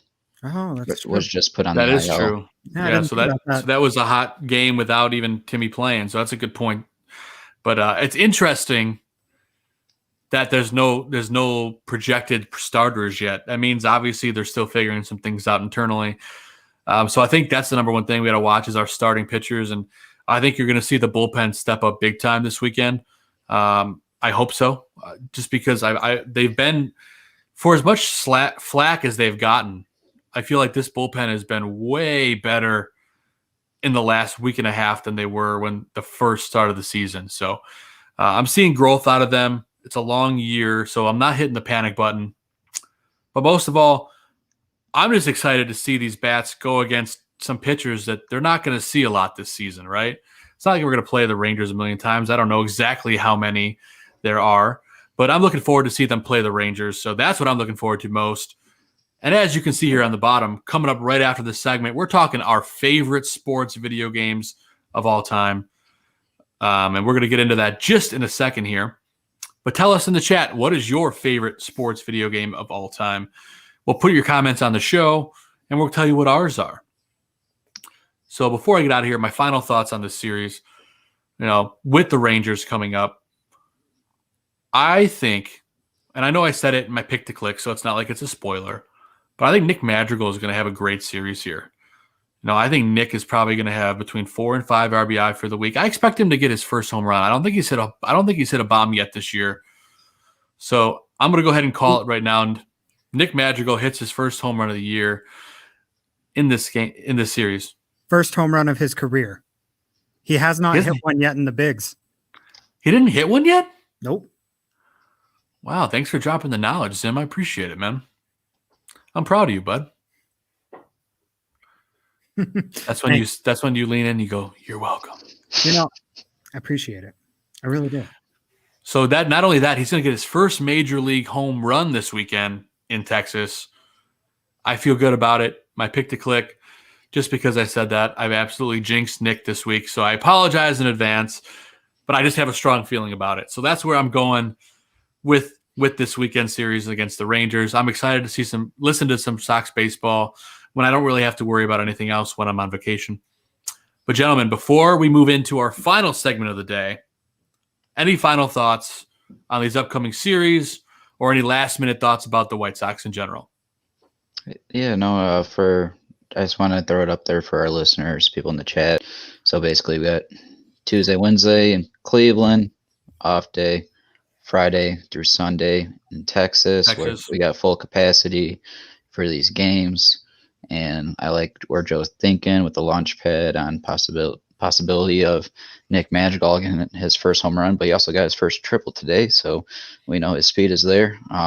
But to give a little closer look into these pitching matchups, me personally, my game of the week pitching matchup is going to be on Friday night with Dane Dunning and Dylan Cease going off against each other.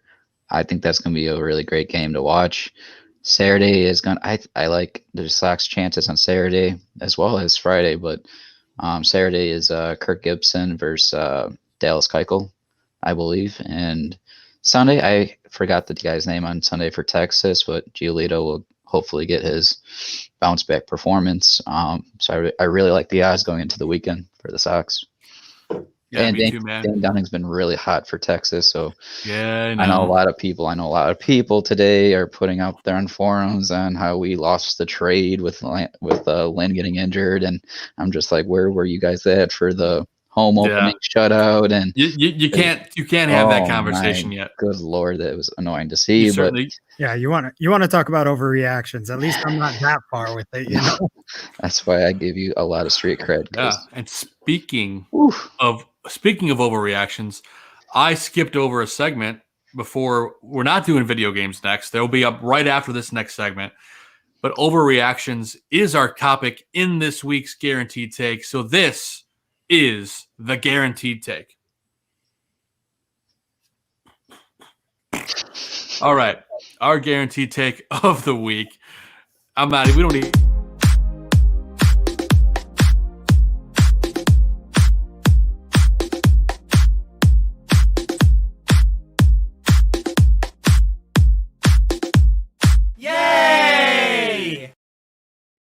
Yeah, our Guaranteed Take. What? That's a balk. That is a balk. Yes, thank you. That is a balk. Our Guaranteed Take, it's always a hot topic or a controversial thought. And the controversial thought of the week, speaking of overreaction, is when will he, Dylan Cease, get switched to the bullpen? And when he does, who takes his spot? You know, we're going to make it quick because we got to get to favorite sports video games. But is Dylan in trouble with his command right now? And do you see him going to the pen? And who takes his spot? Gonzo, you go first. Listen, I want to take this question and just freaking launch it out of this podcast. But no, I told, everyone, in recent episodes that Cease is for pitching wise, the greatest potential I see out of him, out of our younger guys. I mean, Kopech has lately shown us what he can do, but I'm really thinking we're going to see great strides out of Dylan Cease this season. And at times, I know it might have been saying that he was having control issues, but he has a 2-to-1 walk or strikeout to walk ratio, and his ERA is 3.86. I think the most runs he's given up so far came in the Anaheim series with 3, and then 2 earned runs the past 2 performances. Tony's been really smart with him, though. He's been pulling him sometimes earlier than you think. So I think that's a big part of that as well. But you got to agree he's been really struggling with command.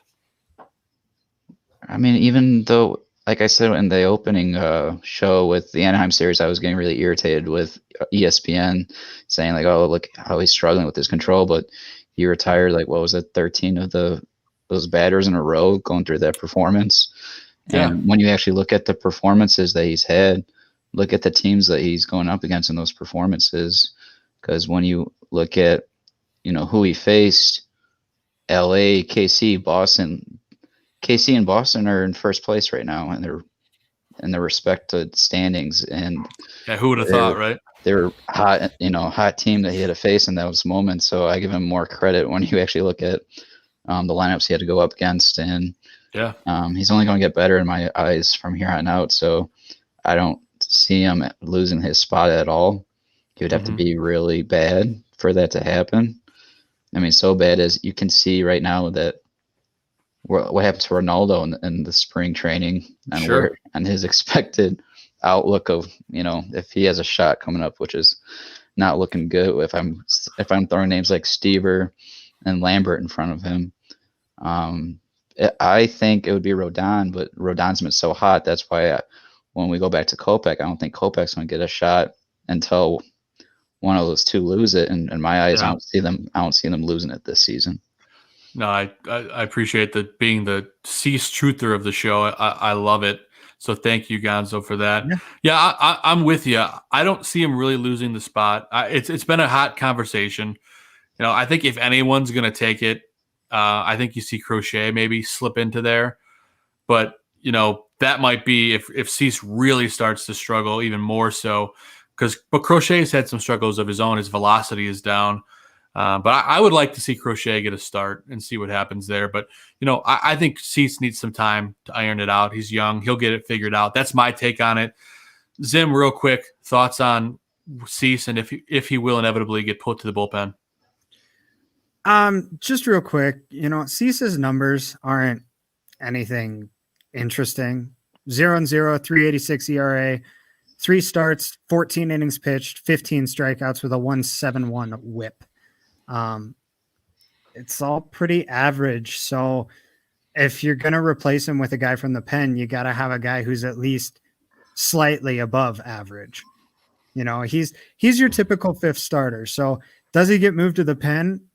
Possibly. But when does it happen?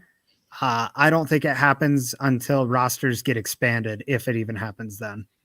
We got plenty of time to figure it out, right? That's right. Yeah, nothing but time. I personally just see I'd like to keep Crochet and Kopech in the bullpen this season, let them get used to the major league level and do it here and not, in the spring training out with the Boomer Stadium or in the minors starting up in May. I'd rather them be facing major league hitters now. We can worry about the contracts and service time later, but I'm not really worried about that. I'm just worried about where we're at in this championship window. And I don't see Cease as even a fit start. Like Cease is a 4. And if we're going to lose Lynn on a 1-year contract next year, I'm totally comfortable having Cease as a 3. just because, I mean, you say those numbers are average, but they're also inflated with the short innings that he's had so far. So I think when I'm looking at my pitchers, he's, slightly above average at the moment. And I just I'm expecting, maybe my expectations are high, but I just, with his stuff that he has, he's going to be an ace shortly in the next couple of years here. I'm in full agreement, man. I am in full agreement. I'm not pushing the panic button. White Sox fans, don't push the panic button yet. And as we transfer into our last segment of the day, our buddy Travis in the chat room keeps asking me what's in my water bottle. Well, first and foremost, Travis, that's none of your business. It's alcohol, in case you're wondering. It's a classy beverage. It's whiskey. So you're welcome. Andy. It's whiskey, and it's in a very wonderful and delightful looking South Burbs Hitmen water bottle. Oh, look at that. Look how nice. You can head over to deepdishteas.com/barroom, and you can get your own stainless steel South Burbs Hitmen water bottle. It'll keep your beverages cold. If you want to put a hot beverage in there, I don't know, it might keep it hot. I'm not sure. But either way, you're going to look good when you're drinking your water, or in this case, when I'm drinking my whiskey. So, Travis, that's for you, my friend. And now, gentlemen, we're going to move in to close out the show. We always like to do something fun and lighthearted. And we've been talking about favorite foods and ballpark desserts and alcohol, you name it. This week, of course, tomorrow, the big video game drop of the season is coming out. And that's MLB The Show 21. It's coming out on Xbox Series X and PlayStation 4 and 5 and the whole shebang. And with that in mind, we figured we'd talk a little bit about what are our favorite sports video games of all time. Because I know this is going to be a hot topic for all you guys in the chat. So let us know, what are your favorite sports video games? You can even tell us what some of your regular favorite video games are too. And we'll talk about that too. There's a lot of fun to be had here. But we have a little picture of MLB The Show. They're not a sponsor, but we would love them to be. So if you check this out, you can go ahead and buy the game tomorrow on PS5, PS4, Xbox One, or Xbox Series X or S. And if you have Microsoft Game Pass, the show will be available to you for free on day one. So I know what I'm downloading tomorrow, and I know you probably are too. But gentlemen, now let's talk about our favorite sports video games, because there's been a lot of them over time, and there's been some great ones, and there's been some true stinkers. So, Gonzo, I'm going to lead it off with you because I just randomly chose your name. What's your favorite sports video game of all time? When I really go looking back, and this is EA Sports video games, of course. I have some other favorites, non-sports related, but sports related, it's going to have to be Madden 15, because that's just the recency of the game modes that really came out on Madden 15. After that, they just modified them, but this was like the simplistic layout of the game modes that I really enjoyed and that they continued with. But yeah, Madden 15, and then MLB The Show. I've always been playing The Show ever since I was little. So between the two of those are the sports games that I would be playing. And every so now and then I would buy a NHL game, but for the most part, it's been baseball, football. Solid, man. You can't go wrong with either of those. Those are probably my wheelhouse as well. Zim has got a controversial take, so I'm going to go ahead and do mine next, because it's not controversial at all. Actually, some people in the chat agree with me so far, but my favorite sports video game of all time is MVP Baseball 2005. Of course, you got Manny Ramirez on the cover of this one. Oh, yeah, there it is. Everyone's got this game. Oh, everyone had this game back in the day. I believe this is the last MVP that EA made. And it's just, to me, it's the best baseball game of all time because, one, I could actually hit. Zim is an MLB The Show fanatic, and I am just horrible at hitting in that game. This game was more so about timing, and then I really like the way you controlled the fielders. I know now if you go back, it's a PS2 game, and the graphics probably suck, but if they updated it with a modern look, it would probably be my favorite game of all time. So MVP baseball 2005, classic game. You can't go wrong with it, man. I mean, and Manny Ramirez back then, if you played as the Red Sox, I mean, that dude was a beast in that game. So, I mean, he probably had some roids or something helping him out, but he was still a beast. You can't take it from him. Hey, that's Manny Ramirez, White Sox legend. Yes, that's right. He did come in for the White Sox for a Number year. 99. Yes, I bought a T-shirt. Oh, Travis, you're the best. Yes, he agrees with me. It was and is the best. It was and is the best. I agree. No, MVP kind of fell victim to the I guess the Madden effect. When the show sort of took over, they got the exclusive rights for a while there, and now we have RBI, it just doesn't hold up at all. So it's a similar situation to Madden, where one company sort of cornered the market, and unfortunately it's led to a more watered down product. Well, I don't know if I would say the show's watered down. I think they may have made it a little overly complex. I'm not saying that it's a bad game by any means. I'm just saying that if it had some competition, it might be a better game. That's all I'm trying to say. Well, are you trying to tell me that RBI baseball is not competition, Zim? That's exactly what I'm trying to say. I know. So I agree.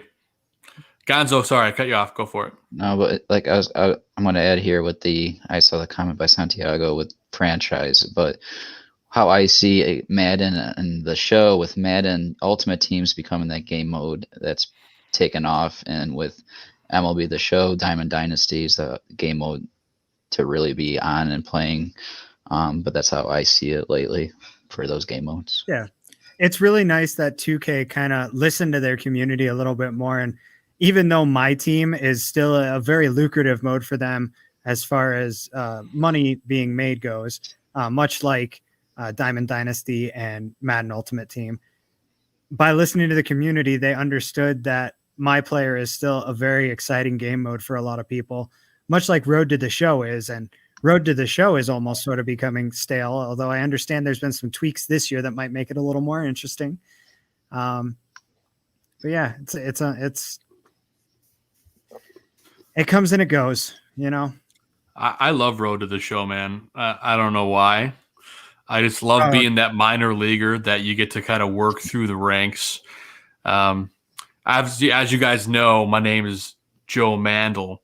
And when you play the game, you can make the announcer say random words that together might sound like your name, sort of.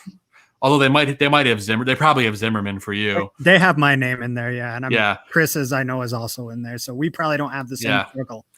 Yeah, I have that problem. So when I play, I'm Joe Mad Dog.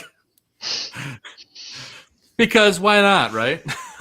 You can do as many customizations as you like, but gotta love MLB the Show. I'm excited for it, especially since I have Game Pass, and it comes for day one for free. I mean, it's a no-brainer for me. No, one of my favorite features with the show is, you make yourself into the game like a lot of us do, and then you get a little more customization than a lot of other games where, I'm sure a lot of people don't know about this feature. Maybe you do, but you can actually take a USB stick, and as long as it's formatted properly, you can upload your own music into the game and give yourself your own walk-up music. So you can walk up to the exact song that you want to walk up to. Pro tip from Zim. I did not know that, man. No, one of my favorite ones. There's this song by this band called Knuckle Puck. I was rocking their shirt last week. They're from the southwest suburbs. But anyway, Knuckle Puck has a song called Swing.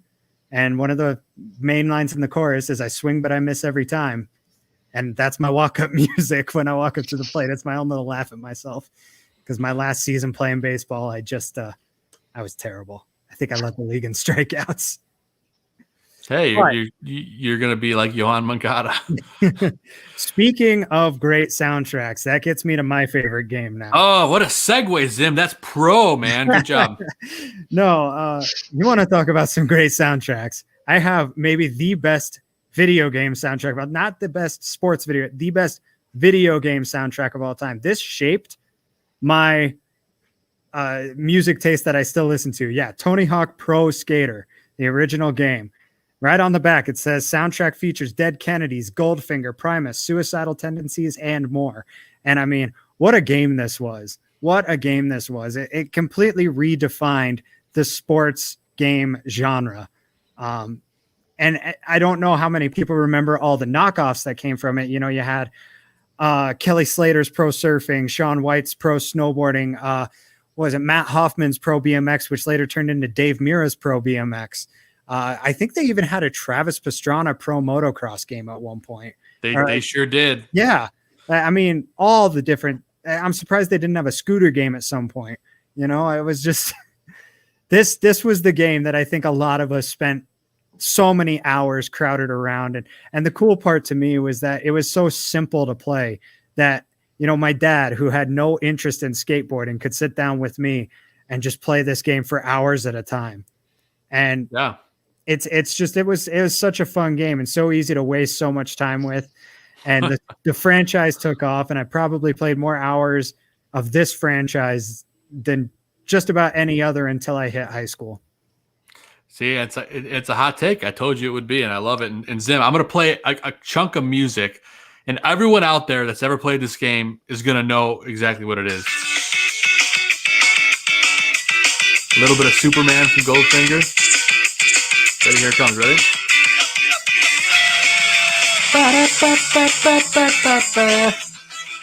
I mean, come on. It just sounds like Tony Hawk Pro Skater. Sure does. Classic. I mean, yeah. Do a lot of people classify it as a sports game? Probably not. But if you think about it, you know, of course, skateboarding is an extreme sport. You have to be very skilled to do it. And I can't think of a better sports game of all time. I mean, obviously, MVP baseball for me is at the peak of my White Sox fandom. That's when I was like really taking off. Of course, the Sox won the World Series in 2005. So I'm a little bit partial. But at the end of the day, we all have great choices. I agree with Gonzo. I think Madden 15 was like the last great Madden before we kind of came into this like just coasting by, gonna do slightly little bit of tweaks. Here's a little bit of graphical fidelity. Oh, here's a story of some washed up college kid and how he's gonna, you know, go on a reality show to make it back to the pros. And you know, whatever. It is what it is. They need to step it up big time with Madden. Yeah. Chat room. The chat room has had some interesting answers today for some of their favorite video games. Travis, NCAA Football 06 remains one of my favorite sports games ever. Yes. The roster and the music in the game was phenomenal. EA recently announced, guys, that they are bringing back NCAA football. Yes. They haven't given it an exact date yet. I imagine it's probably still 2 or 3 years away. But there's a lot of hype out there for it. I know Zim's hyped for it. Oh, I will be purchasing that in place of Madden. Madden 21 is the first Madden game that I did not buy since Madden 25, and 25 is the only one that I skipped since Madden 10. So, you know, I was a Madden junkie for a long time, and the series has just tapered off so poorly that I'm very excited to see what happens with NCAA. That, you know, those games were so much fun. They were so much fun, and it seemed like there was limitless possibilities with it. Limitless possibilities. That's right. Travis, of course, praising MVP baseball in the chat room because why not? It's probably the best baseball game of all time. There's been some other great comments there too. PZ asking if we do believe in jinx. I don't, but I just make fun of it. Ooh, it's a classic one. And here's a hot take. Santiago going with NHL 21. Which if you guys have Xbox, it is on Microsoft Game Pass free of charge right now. So that's a great bargain right there. My dad, FIFA 99, back in the day, playing it on the N64, you'd have to hit that left C button to do the turbo. And I think I scored like 900 goals in one game or something crazy like that. And then going with the non-sports video game, Castlevania and Mega Man, 2 of the ultimate classics. Yeah, Travis agreeing with that. Gentlemen, little quick roundabout. Favorite classic video game? Gonzo. Before I go into classic with Santiago with the NHL, was it 21? Was it or 20? 21. 21. I really liked on Nintendo 64 the Olympic hockey. I think it was 98, 99. But if you played with Team Kando, you got to play on their line that had Gretzky, Lemieux, Mario Lemieux, and Paul Kariya. Which Paul Kariya is the guy that got me into hockey. So loved that game. So basically, the unstoppable hockey team. Basically, Yeah, it was the unstoppable Team Canada team from that year. But yeah, no, favorite classic. It would have to be Modern Warfare 2. Oh, and that falls into a classic for you now, doesn't it? Yeah, that's a classic. Does that mean that I'm old? I mean, I was just, let's see, because I played Call of Duty, or the World War II. I can't remember. That was a while. That was like grade school. These fall into classics, man. Does this mean I'm like the Crypt Keeper? It might be, because I didn't play.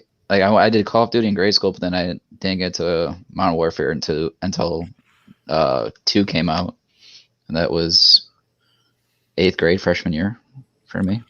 There you go, man. Well, there's a hot take, making Warfare 2 a classic game. That really makes me feel old. I think it's a classic because when you play the Modern Warfare that just came out with Warzone, like you really have to go back and be like, oh shit, I was playing. Like I remember MW2 and that took off.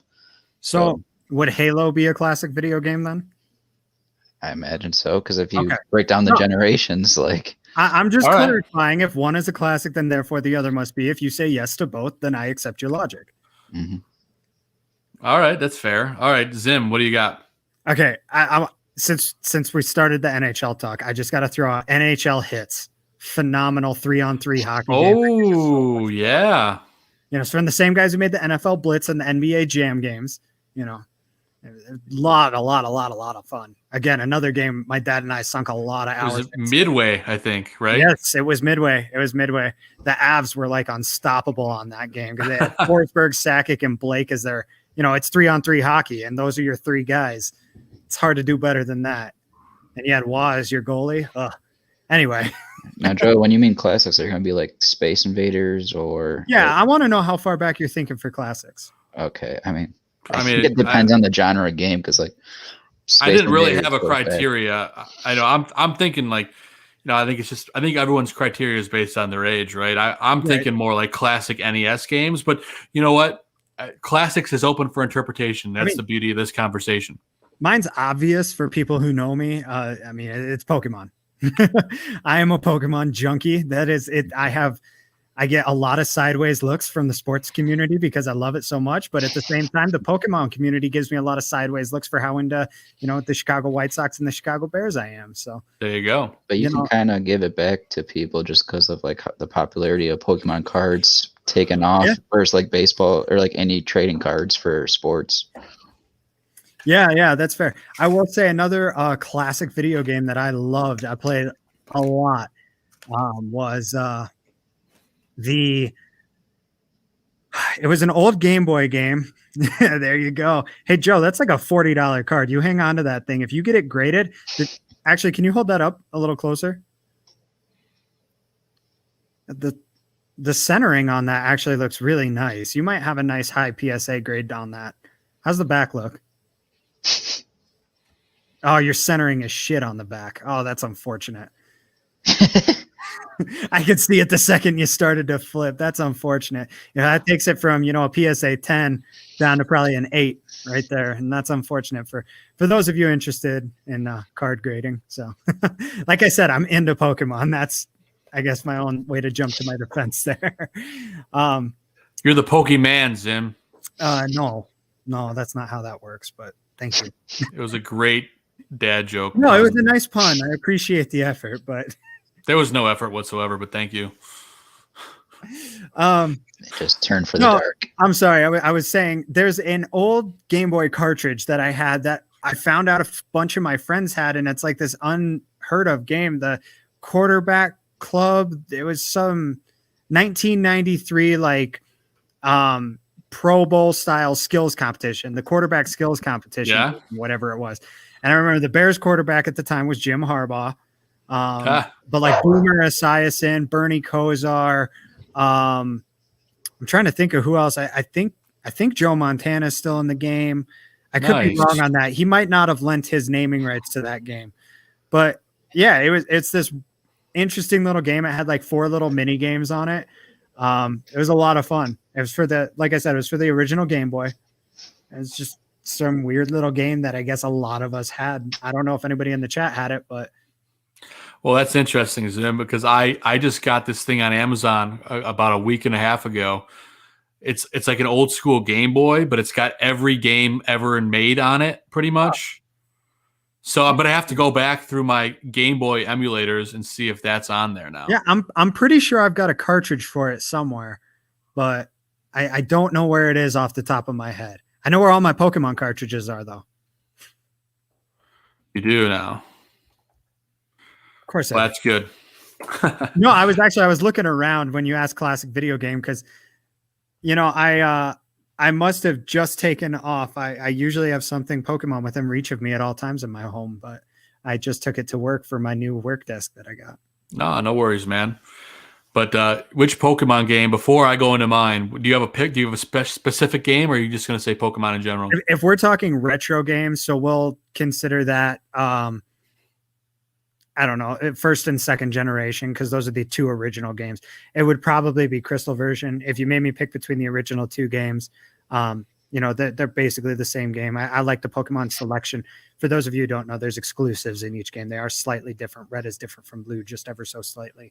So I would probably go with red in that case. There you go, man. I last stopped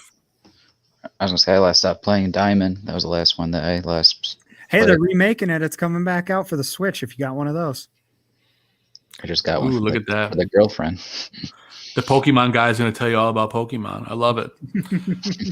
Anyway, Zim, appreciate you talking a little Pokemon. Got to have a little Pokemon talk.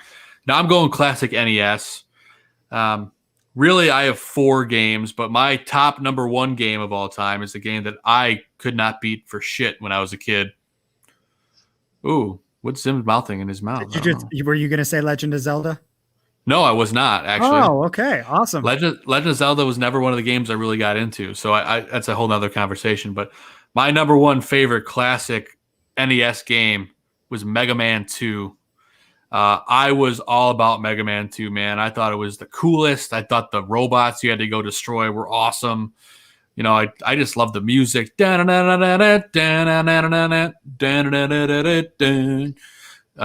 yeah, Mega Man 2 is probably my all-time favorite, and then the 3 right below that, in order, you got Super Mario Brothers, the first one, Super Mario Brothers 3, obviously classic, and then last but not least, Super Mario Brothers 2. I know a lot of people hate against it because it's kind of like got a funky art style, and it was actually a different game that Nintendo skinned as Super Mario to help sell it. But I really enjoy Super Mario 2. It's kind of funky. It's got its own unique little song and dance. But those are my top 4 classic. And then just outside the top 4, I've got the Ninja Turtles arcade game on the old school. That was fun. Yeah, you can't go wrong with that. So those are my classic games. We talked about our sports games. We covered a lot in the show. And we thank everyone, for hanging out with us all night long. Any last minute people in the chat want to tell us your favorite sports or favorite classic video game of all time? Let us know in the chat. Of course, coming up here shortly at 10 p.m., a little after 10, probably right around 10, is Dan and Aldo Bare Their Souls. Make sure you hang out and watch them. I noticed the amount of people watching just skyrocketed, so they're all coming in to see Dan and Aldo, because who doesn't want to see Dan and Aldo? We're excited about that. But we are the South Burbs Hitmen. Gentlemen, I'm going to toss it around real quick for last-second shout-outs or things you just want to talk about. Could be really anything. Gonzo, last-minute shout-out before we head out for the week. I just think everyone in the chat, I love to shout out our chat, our listeners. Lately, I've been really enjoying seeing our progress of just listeners throughout the platforms, and I just can't believe it. It's amazing to see, and we absolutely love seeing it. Other than that, I'm going to give you guys a shout out for the planning the show over the weekend when I couldn't be there at times, and another amazing guest. Shout out to Grandstand for coming on, and I can't wait for next week. Yeah, absolutely, man. I'm excited for next week. And this is a great time for us to pump up our guest for next week, because, what better time to do it We have a very special guest next week, guys. Do you guys know who it is, or is this the first time you're hearing it? I think I've told you. The Sun Times. Was Okay, it? yes. No. The other one. Oh. The Chicago Tribune. That's right. You did tell us. Yeah, I did tell you guys, but I'm going to tell everyone out listening, watch right now. Lamont Pope, the Chicago Tribune beat reporter covering the White Sox, and of course, baseball writer, Association of America, BBWAA. So that's just amazing. We're so excited to have Lamont on the show. Obviously, he covers the team, and Monday, a week from today, is an off day, so he's available to join us. So make sure you guys tune in. Lamont Pope covers the White Sox for the Chicago Tribune. Going to be a heck of a show, so we're looking forward to that. That's what we call a teaser, my friends. Steven Zimmerman, any last-minute shout-outs?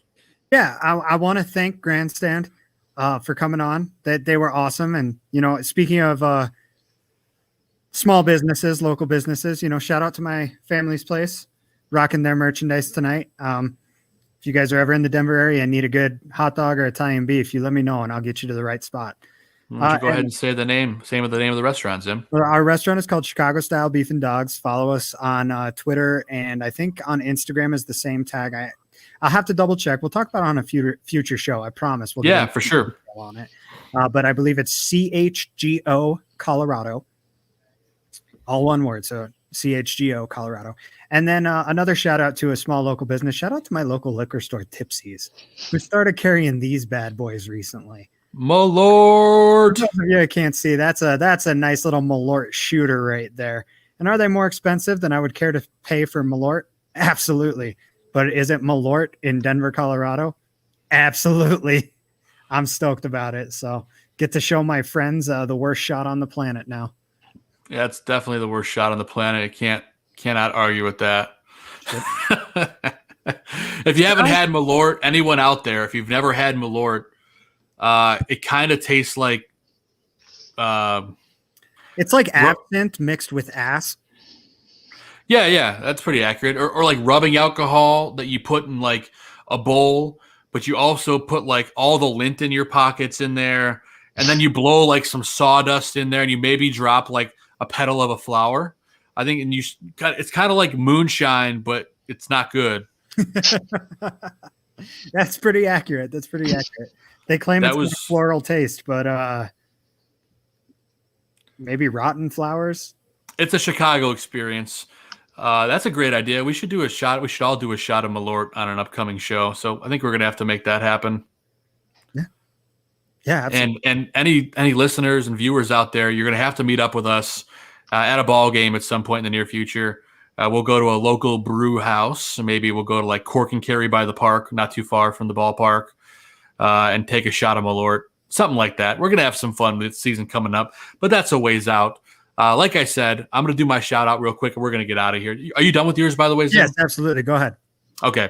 I'm going to take this so we can get out of here and Aldo can get on with Dan and Aldo Bare Their Souls coming up next, 10 o'clock on the Barroom Network. Big shout out to those guys. I, of course, want to thank our guests, Josh and Stephanie from Grandstand. Go check them out at grandstandsocks.com.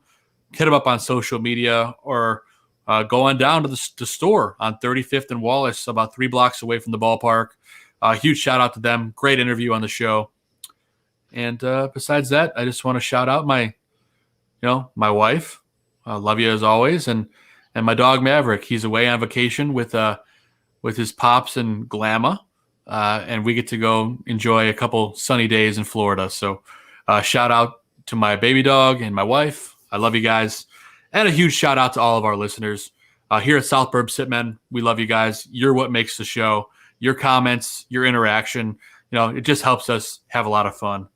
So, we're very, very excited that you guys tune in, and we feel like we're getting better every week. So just tune in for another great show next week.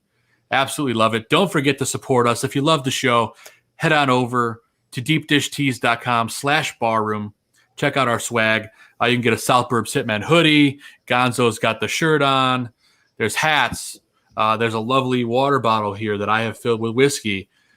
We have plenty of merchandise that you can get, and you can help support us do what we love.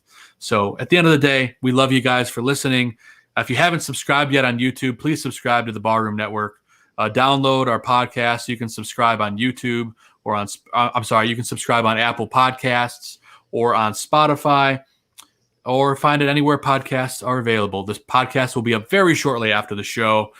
We thank you guys for tuning in to South Burbs Hitmen. It's been a heck of a show. We've been excited to have you. Let's get some more White Sox victories this weekend, gentlemen, because let's face it, we need them. And at the end of the day, we're going to be back talking White Sox baseball with Lamont Pope next week. Going to be a great show. Thanks to both you gentlemen. Thanks to the chat. We'll see you guys next week. Go White Sox. How about it, boys? Mercy. Mercy. Let's go. We'll see you later.